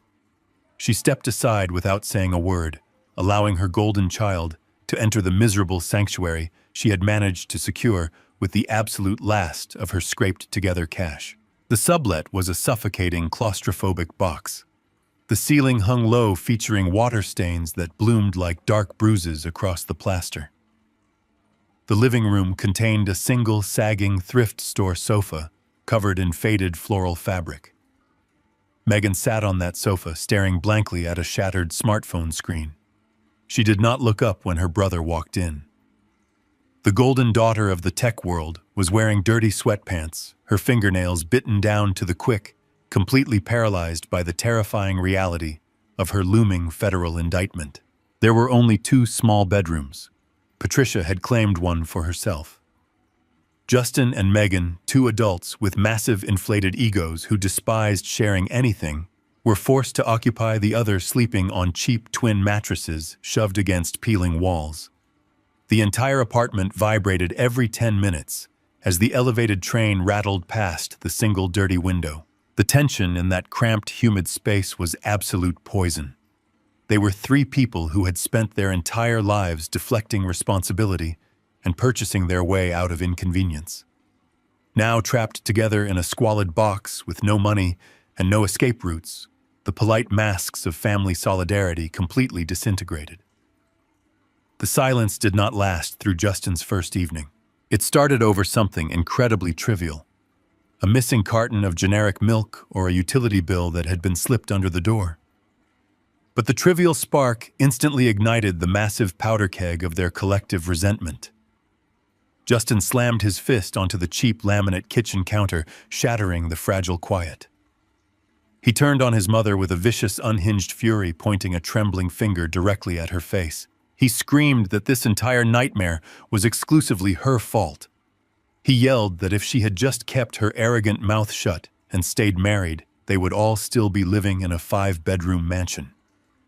He blamed her vanity for initiating the divorce that triggered the forensic audit. He told her she was a foolish, greedy old woman who threw away a limitless fortune just to hear a room full of strangers clap for her. Patricia did not cower. She fired back with a shrill, terrifying shriek, slapping her hands against the counter. She screamed that Justin was a miserable, incompetent failure. She reminded him that she was not the one who forged federal commercial documents. She yelled that he had brought the Federal Bureau of Investigation directly to her doorstep with his illegal inventory loans. She blamed his pathetic need to look like a self-made entrepreneur for destroying the family name and freezing the capital she desperately needed to secure her own survival. Megan threw her shattered phone against the wall and joined the brawl, her voice cracking with raw, manic desperation.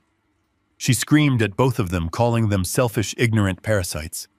She wept that she was facing 20 years in a minimum security prison because their sloppy, loud greed had made the entire family a massive target.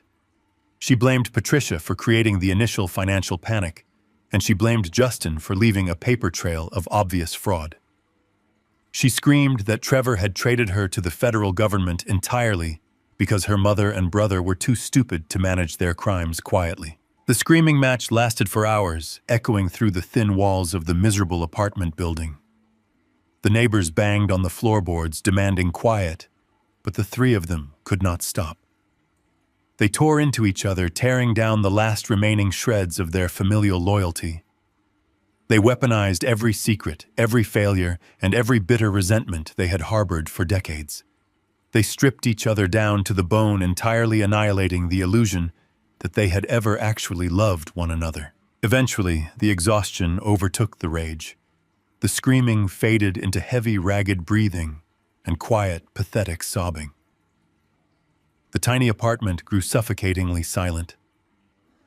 Justin sat on the stained linoleum floor, leaning his head back against the cheap kitchen cabinets. Patricia stood by the dirty window, staring out at the passing train, her shoulders slumped in total defeat. Megan curled into a tight ball on the sagging sofa, weeping into her hands. The anger was completely drained, leaving nothing but the cold, hard, terrifying reality of their situation. The rent for the miserable sublet was due in exactly 2 weeks, and they possessed a combined total of $47. Justin's public defender had called earlier, strongly urging him to accept a devastating plea deal because they had absolutely no capital to mount a trial defense. Megan was waiting to be formally arrested by the Securities and Exchange Commission with no legal representation whatsoever. Patricia was entirely unemployable, possessing no skills and a ruined reputation. They were sitting at the absolute bottom of a dark, inescapable well. They had no wealthy friends to call. They had no hidden assets to liquidate. They had no leverage to negotiate a surrender. As the cold reality settled over them, the three of them slowly looked at each other in the dim, flickering light of the apartment. A silent, bitter understanding passed between them. They had exhausted every alternative. They had played every card. They realized with absolute crushing certainty that there was only one remaining lifeline on the entire planet. There was only one man who held the corporate power, the financial capital, and the legal influence to halt their complete annihilation. They could not fight him. They could not outsmart him. They had to swallow every single ounce of their remaining pride. They had to go back to the man they had discarded, and they had to beg. Exactly 6 months had evaporated since the night my family stood in a mediocre banquet hall and celebrated my public execution. The bitter Chicago winter had thawed into a brilliant golden spring. I was sitting on the private, sun-drenched patio of the Oak Ridge Estate Country Club, an ultra-exclusive sanctuary hidden behind towering iron gates and centuries-old oak trees. This was a place where generational wealth whispered, where multi-million-dollar acquisitions were casually finalized over imported caviar and aged scotch.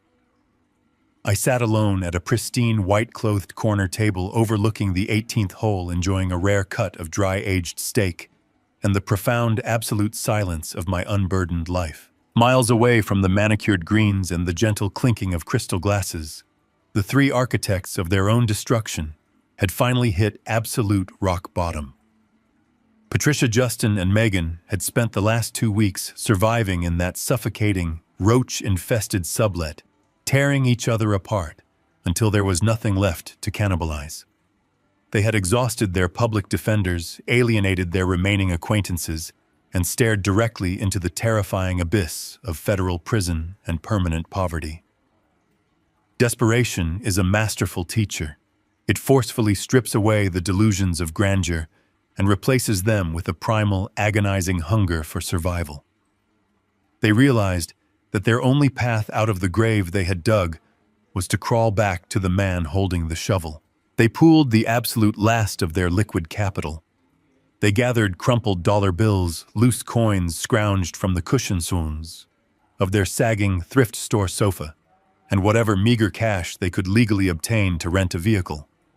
They did not secure a luxury import or a sleek black town car. They rented a dented 10-year-old economy sedan that smelled of stale smoke and desperation.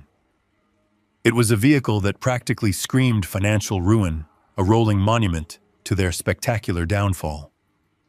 They drove the sputtering car back toward the affluent suburbs they used to rule, navigating the familiar tree-lined streets with the terrifying realization that they were now entirely unwelcome outsiders. They could not simply drive through the main gates of the Oak Ridge Estate Country Club. Their rented economy car would have been instantly flagged and turned away by the armed security detail at the front entrance. But Patricia had spent 40 years studying the architecture of high society. She knew the invisible pathways used by the catering staff and the landscaping crews. She directed Justin to park the beaten vehicle behind a commercial strip mall a mile down the road. The three of them walked the remaining distance on foot, traversing the muddy wooded service trails, ruining their last presentable pairs of shoes.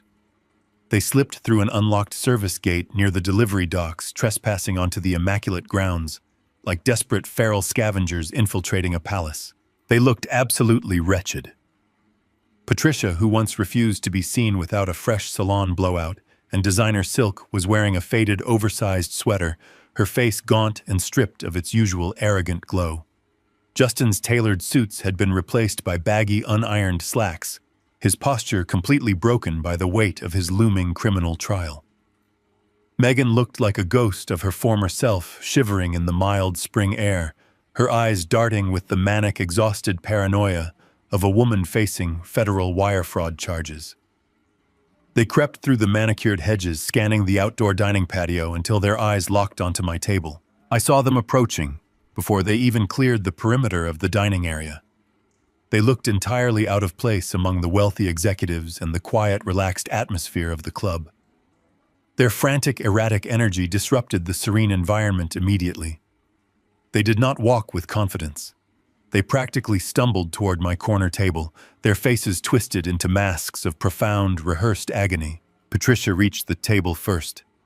She did not yell or demand attention. She collapsed against the edge of the white linen tablecloth, her hands gripping the edges so tightly, her knuckles turned bone white. The tears began to flow instantly, a torrential, sobbing performance designed to manipulate my deepest sympathies. "Douglas," she wept, her voice cracking loudly, drawing the irritated and confused stares of the wealthy patrons seated nearby. "Douglas, please, I am so sorry. I was out of my mind. I was sick with grief over getting older. I was terrified of losing my youth, and I let absolute confusion cloud my judgment. I did not mean any of it. I was surrounded by toxic friends who poisoned my mind against you. You have to believe me, I was suffering a complete mental breakdown. I need you. I cannot survive without you. Please, I am begging you to forgive a foolish, broken woman." Justin fell to his knees, directly onto the pristine stone patio. The golden child, the arrogant entrepreneur, who had forged my signature to fund his vanity, was openly weeping in front of the city's financial elite. "Dad, I am so sorry," he choked out, grasping at the hem of my tailored trousers. "I was drowning in debt.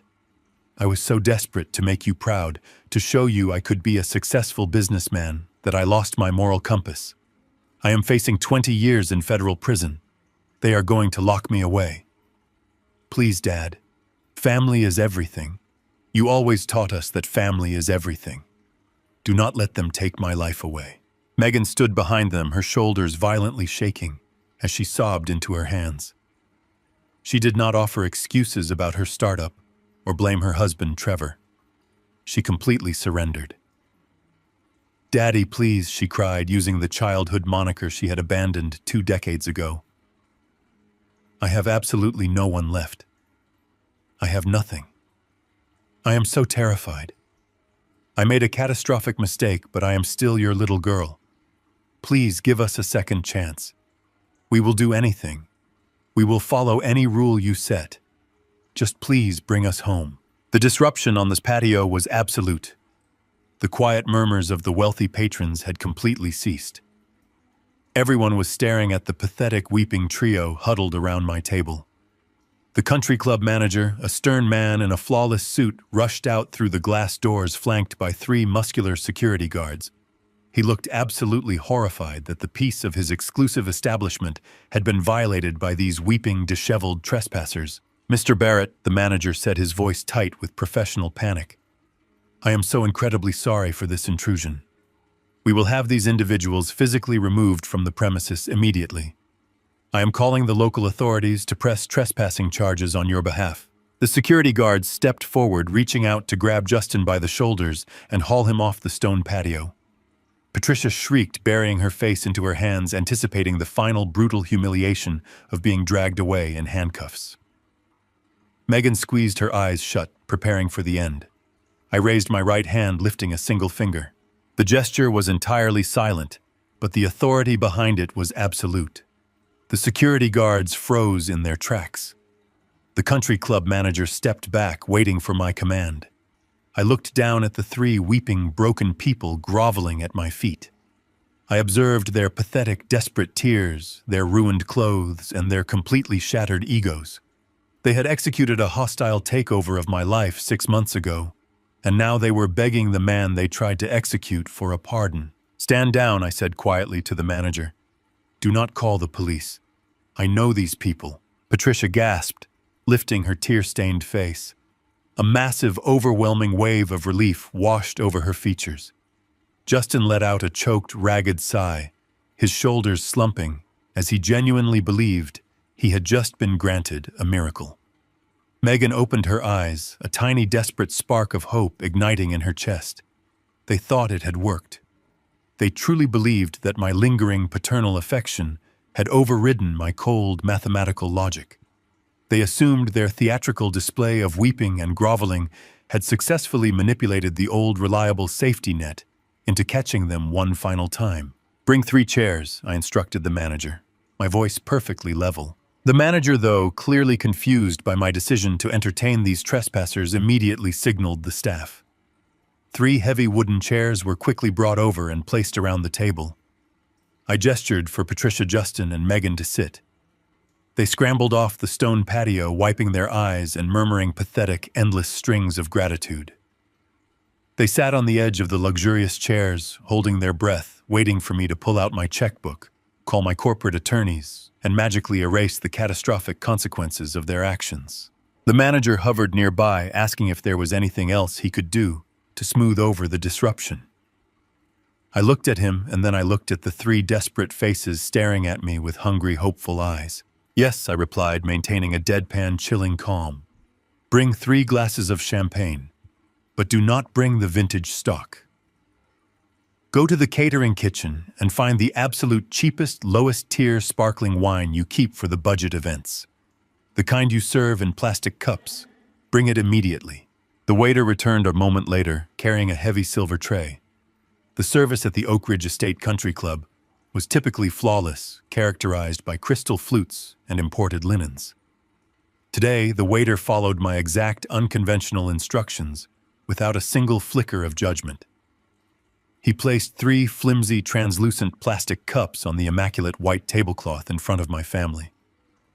He poured a pale, lukewarm, bottom-tier sparkling wine into each cup, the carbonation fizzling weakly. It was the exact same cheap beverage they had served at my retirement ambush. They did not question the insult. They were too completely consumed by the intoxicating delusion that they had successfully manipulated me. Patricia reached out with trembling hands and gripped the cheap plastic cup. She took a desperate gulp, closing her eyes, as if the foul liquid was the elixir of life. Justin and Megan followed suit, drinking eagerly, practically panting with relief. They believed this pathetic toast was the official reinstatement of their limitless funding. The sheer audacity of their greed materialized almost instantly. The tears of remorse dried up the second they thought my wallet was open. Patricia leaned forward, her voice dropping into a conspiratorial, urgent whisper. She bypassed any further apologies and immediately began outlining her survival strategy. She informed me that she needed an emergency cash wire to hire a high-powered bankruptcy attorney to fend off the bank's repossession agents. She casually mentioned that a luxury high-rise condominium downtown was currently accepting discreet cash offers, and it would be the perfect place for her to recover from the emotional trauma of the past 6 months. Justin interrupted his mother, completely blind to the offensive nature of their demands. He leaned his elbows on the table, his eyes wide and frantic. He told me that his public defender was useless. He demanded I retain the top federal criminal defense firm in the state. He wanted me to leverage my corporate logistics contacts to quietly negotiate a non-prosecution agreement with the federal authorities. He insisted that if I simply paid restitution to the commercial banks, he defrauded the entire felony indictment would magically vanish. Megan did not wait for her brother to finish. She practically shoved him aside, weeping anew, but this time with aggressive entitlement. She demanded that I completely eradicate her husband Trevor in federal court. She wanted me to deploy my corporate lawyers to bury his immunity deal. She then requested a massive capital injection to quietly settle the Securities and Exchange Commission fines, completely convinced that my money could resurrect her fraudulent tech startup and restore her ruined social reputation. I sat perfectly still. I did not interrupt them. I did not raise my hand or roll my eyes. I simply listened as they mentally spent millions of dollars I had no intention of giving them. They were utterly incapable of genuine repentance. They had learned nothing from their poverty, their isolation, or their impending incarcerations. They viewed my forgiveness as a financial transaction, assuming my paternal duty required me to absorb the catastrophic consequences of their profound moral failures. I took my time. I picked up my steak knife and cut a final, precise piece of dry, aged beef. I chewed it slowly, savoring the rich flavor, while their frantic demands washed over me like useless, empty noise. I placed my silverware down perfectly parallel on the porcelain plate. I picked up my linen napkin, blotted the corners of my mouth, and folded it neatly next to my glass of sparkling water. The absolute, terrifying quiet of my demeanor finally began to register. Patricia stopped talking mid-sentence. Justin's frantic hand gestures froze in the air. Megan swallowed hard, her eyes darting nervously between my face and my folded hands. The warm spring breeze blew across the patio, but the temperature at our table plummeted into freezing, suffocating dread. They finally realized I was not pulling out a checkbook. I reached slowly into the tailored inner breast pocket of my suit jacket. I did not retrieve a gold-plated pen or a leather wallet. I pulled out my smartphone. I placed the device flat on the center of the white tablecloth, directly between their 3 plastic cups of cheap champagne. I tapped the screen once to unlock it. I opened an audio file I had kept saved on my home screen for exactly 6 months. I turned the volume to the maximum setting. I pressed play. The audio was pristine. It had been captured by a high-definition microphone I wore in my lapel on the night of my retirement. The quiet atmosphere of the country club patio was suddenly pierced by Patricia's amplified, venomous voice echoing from the small speaker. I am done playing the dutiful, supportive wife to a stingy, boring old man. I have spent my best years suffocating in a marriage devoid of passion or generosity. Tonight is not just your retirement, Douglas. It is my liberation. The recording captured the exact moment the room gasped in shock. But more importantly, it captured what followed. The audio file blasted the unmistakable sharp sound of a chair scraping backward. Then came the applause. It was loud, enthusiastic, and cruel. Justin's piercing 2-finger whistle shrieked from the phone speaker, followed immediately by Megan's drunken, elated cheering. The sound of my own children roaring with absolute joy at my public humiliation played on a continuous, inescapable loop. Several wealthy patrons at the adjacent tables stopped eating and turned to stare at our table, their expressions twisting in disgust as they listened to the venomous recording. The color drained completely from Patricia's face, leaving her skin an ashen, sickly gray. The plastic cup trembled violently in her hand, the cheap champagne sloshing over the rim and staining the pristine white tablecloth. Justin's mouth hung open, his breathing halting entirely as the ghost of his own cruel whistle mocked him from the device. Megan squeezed her eyes shut and clamped her hands over her ears, physically recoiling, as if the sound of her own cheering was burning her alive. I let the recording play to the very end. The final sound was the clatter of my car keys dropping into Patricia's empty glass. Then the audio cut off, leaving a ringing, devastating silence in its wake. I locked my phone and slid it back into my breast pocket. I leaned forward, bridging the physical distance between us. I looked at the three shattered, terrified people sitting across from me. My voice contained no anger, no sorrow, and no pity. It was a cold, mathematical verdict. You came here today believing that crocodile tears could erase your treason, I stated quietly, my words slicing through their panic like a scalpel. You believed that begging would grant you access to the empire you tried to steal, but you fundamentally misunderstood the nature of this meeting. I did not invite you to sit down to negotiate your salvation. Patricia opened her mouth to speak, but her throat was completely dry. No words came out, only a pathetic, choked gasp. You applauded my destruction. I continued my gaze, locking onto each of them in turn, ensuring the absolute finality of my words crushed whatever microscopic sliver of hope they had left. I am simply applauding your consequences. They sat frozen, paralyzed by the sheer insurmountable wall of my indifference. They finally understood that the safety net was not just removed, it had been incinerated. I reached down to the heavy leather briefcase resting against the leg of my chair. I unlatched the brass buckles. I reached inside and withdrew 3 thick, distinct items. I brought my hands up and placed them flat on the center of the table. They were 3 large, heavy manila envelopes. They were identical in size, shape, and weight to the exact envelope Patricia had shoved into my chest at the banquet hall 6 months ago. I placed my hand flat on top of the stack. With a slow, deliberate motion, I slid the first envelope across the smooth linen directly in front of Patricia. I slid the second envelope to Justin. I pushed the third envelope into Megan's trembling hands.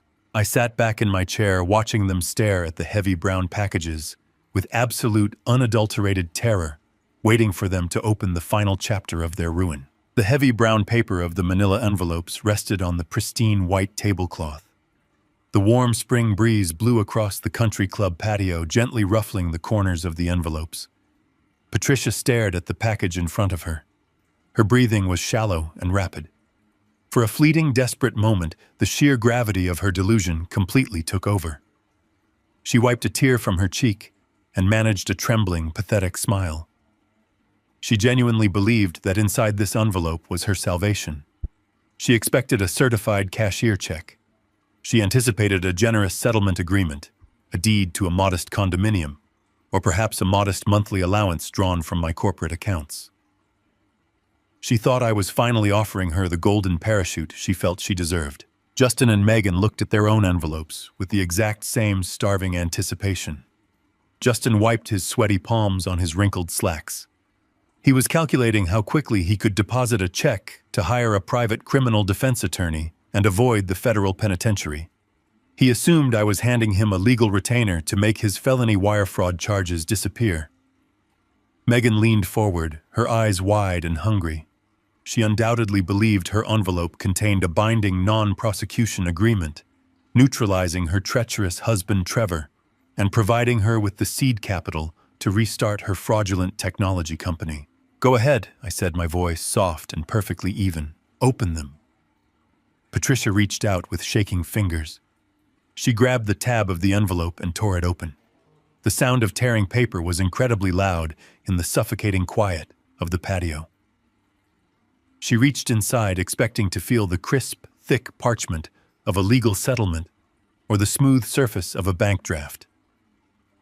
Instead, her fingers closed around a thick, stapled packet of standard printer paper. She pulled the packet out and laid it flat on the table. She stared at the front page. The color completely drained from her face, leaving her skin an ashen, sickly white. Her eyes darted back and forth across the black text, struggling to comprehend the words printed at the top of the page. It was not a settlement offer. It was not a bank draft. It was an official employment application. Printed clearly across the top of the page was the corporate logo of my national logistics firm. Directly beneath the logo, in bold, uncompromising capital letters, was the job title: Facility Maintenance and Sanitation Technician Night Shift. Patricia's mouth fell open. She blinked rapidly, trying to force the words to change into something else. She flipped to the second page of the packet.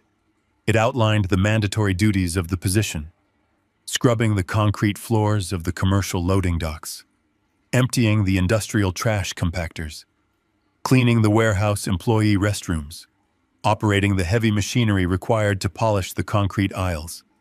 The designated hours were listed as 11 at night to 7 in the morning.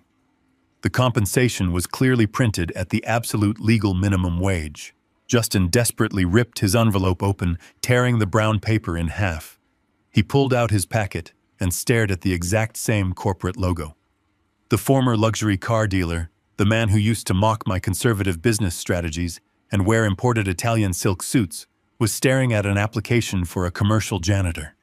He flipped through the pages reading the strict corporate policies regarding mandatory steel-toed boots, random drug testing, and a zero-tolerance policy for unexcused absences. His breathing became ragged and shallow as the reality of his total humiliation set in. Megan slowly pulled her packet from the envelope. The golden daughter of the tech world, the woman who had graced the covers of local business magazines, was holding a document that required her to list her previous manual labor experience. She stared at the section detailing the uniform requirements. 2 pairs of navy blue industrial coveralls provided by the company, the cost of which would be deducted from her first minimum wage paycheck. "What is this?" Patricia whispered, her voice cracking and fading into a pathetic croak. She looked at me with wide, terrified eyes. "Douglas, I do not understand. What are these papers?"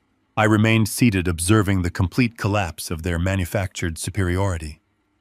They had spent their entire lives treating working-class people like invisible, disposable commodities.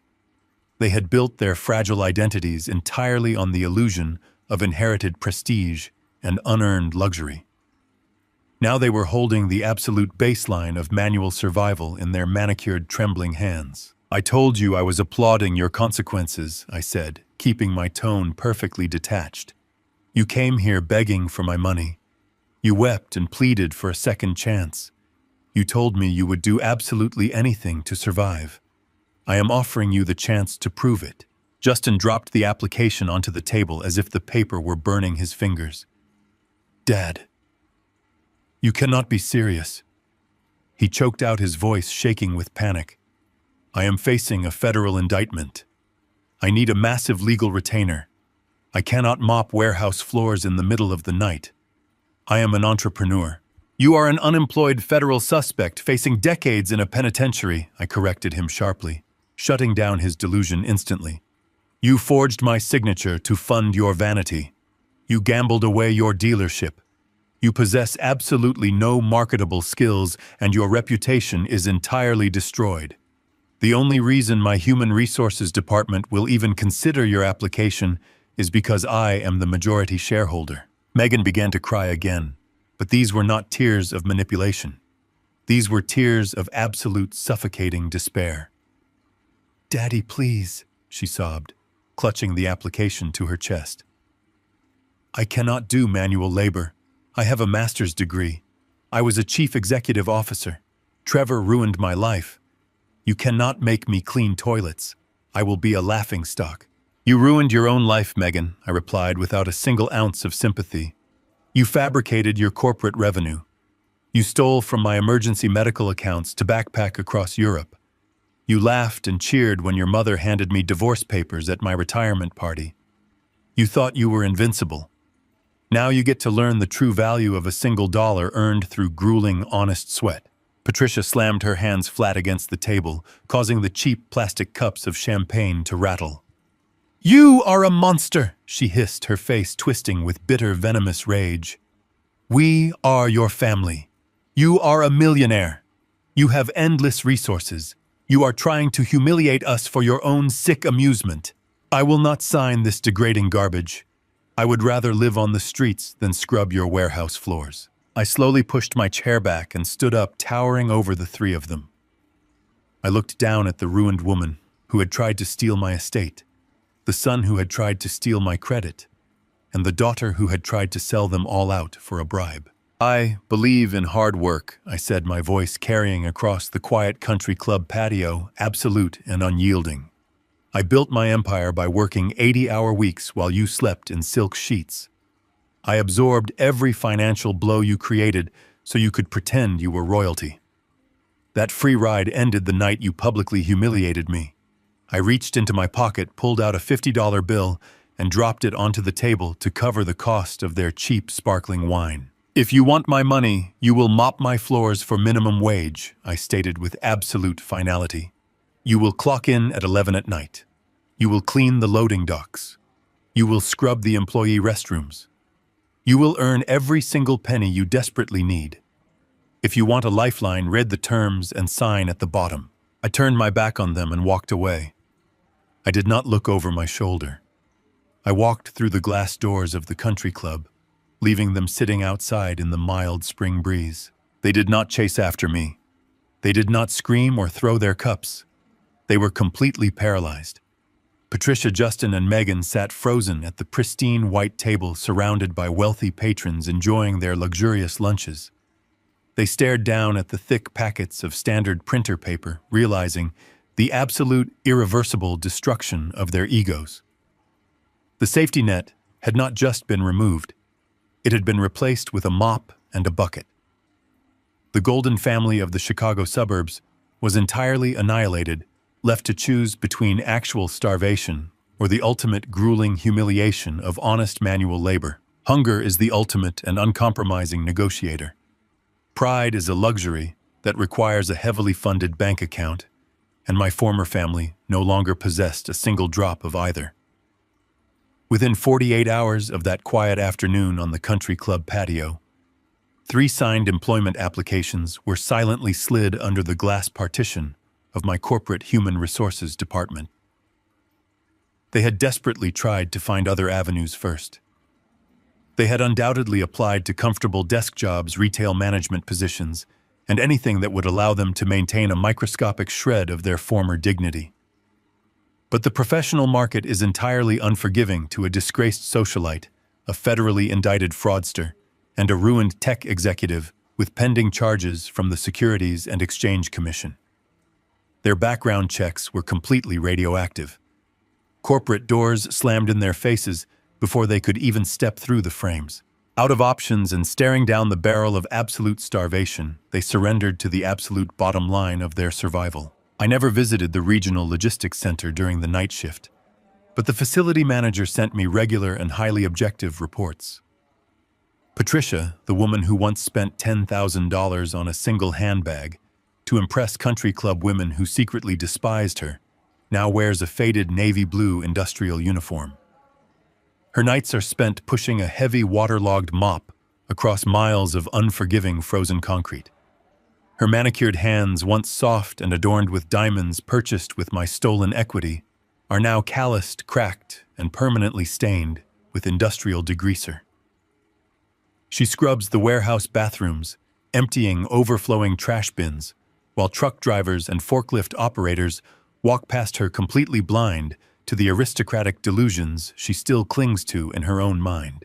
She finishes her shift at 7 in the morning, stepping out into the harsh daylight with an aching spine and the crushing realization that she has to do it all over again the next night just to afford her squalid apartment. Justin, the golden boy, who leased European sports cars to project an aura of effortless entrepreneurial brilliance, now spends his nights hauling crushed cardboard and sweeping the loading docks.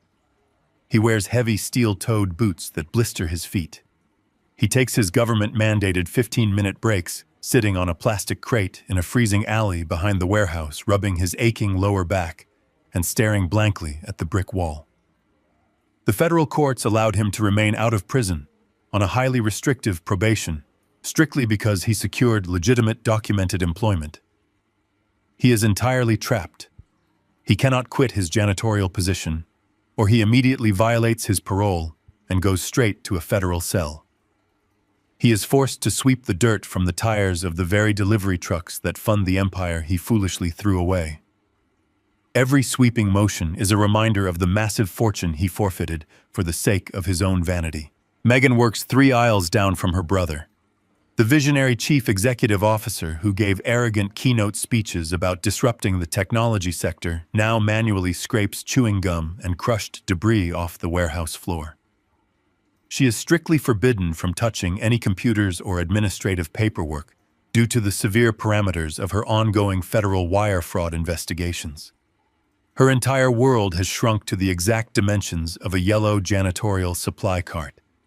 They do not speak to each other during their shifts. The toxic, fragile alliance they once shared has completely dissolved into silent, mutual resentment. They work in the same echoing facility surrounded by the deafening roar of conveyor belts and diesel engines, completely isolated in their own private purgatories. Every single time they look down at the corporate logo stitched over their own hearts, they are violently reminded of the limitless wealth they willingly slaughtered. While they scrubbed the floors of my industrial empire, I was busy dismantling the final monument to their greed. The massive, sprawling 5-bedroom house in the Chicago suburbs, the estate Patricia had mortgaged to the hilt to fund her gambling addiction, was completely cleared of its toxic debts. I utilized a fraction of my corporate dividends to satisfy the lending bank, not to reclaim the house for myself, but to permanently alter its purpose. I formally transferred the deed to a highly respected national charity that provides transitional housing and educational support for at-risk young adults. The formal dining room where Patricia used to host her arrogant, superficial brunches was converted into a communal study hall. The master suite, with its massive walk-in closets that once housed stolen designer fashion, was remodeled into safe, comfortable living quarters for teenagers who actually need a second chance at life. The grand foyer no longer echoes with the hollow fake laughter of country club socialites. It rings with the genuine, hopeful voices of young people building real futures through honest, dedicated effort. I eradicated the toxic legacy of that property and replaced it with an engine of actual human growth. The neighborhood association originally complained about the charity, but my corporate lawyers swiftly buried their objections, leaving the shelter to thrive exactly where Patricia once reigned.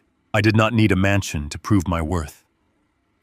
I purchased a modest, beautifully crafted cedar home resting quietly on the edge of a pristine, isolated lake in the northern woods. It is a place completely disconnected from the frantic, superficial noise of the city. The air up here smells of pine needles and fresh water, clean and entirely unburdened. There are no grand, sweeping staircases. There are no marble countertops imported from Italy. There is just solid wood, massive glass windows letting in the natural light, and a profound, unbreakable tranquility.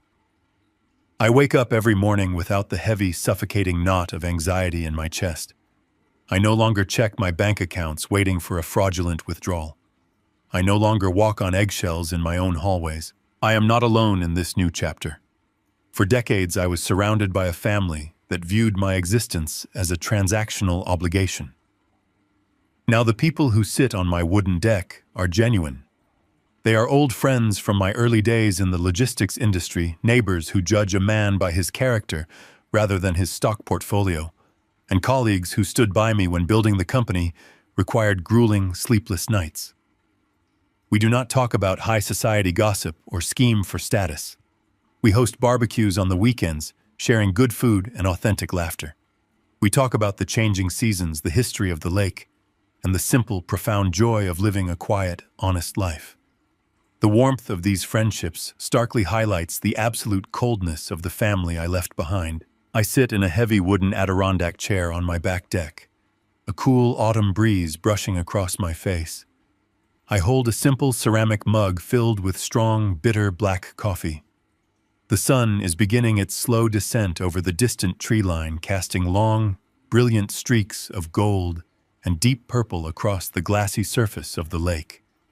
The water is perfectly still, reflecting the vibrant colors of the sky with flawless clarity. A lone loon calls out in the distance, a peaceful, echoing sound that perfectly matches the quiet rhythm of my new life. There is no shouting. There are no frantic phone calls demanding emergency wire transfers to fix a manufactured crisis. There are no theatrical displays of disrespect or calculated ambushes waiting for me in the dark. The heavy, suffocating parasite of their endless greed has been entirely severed.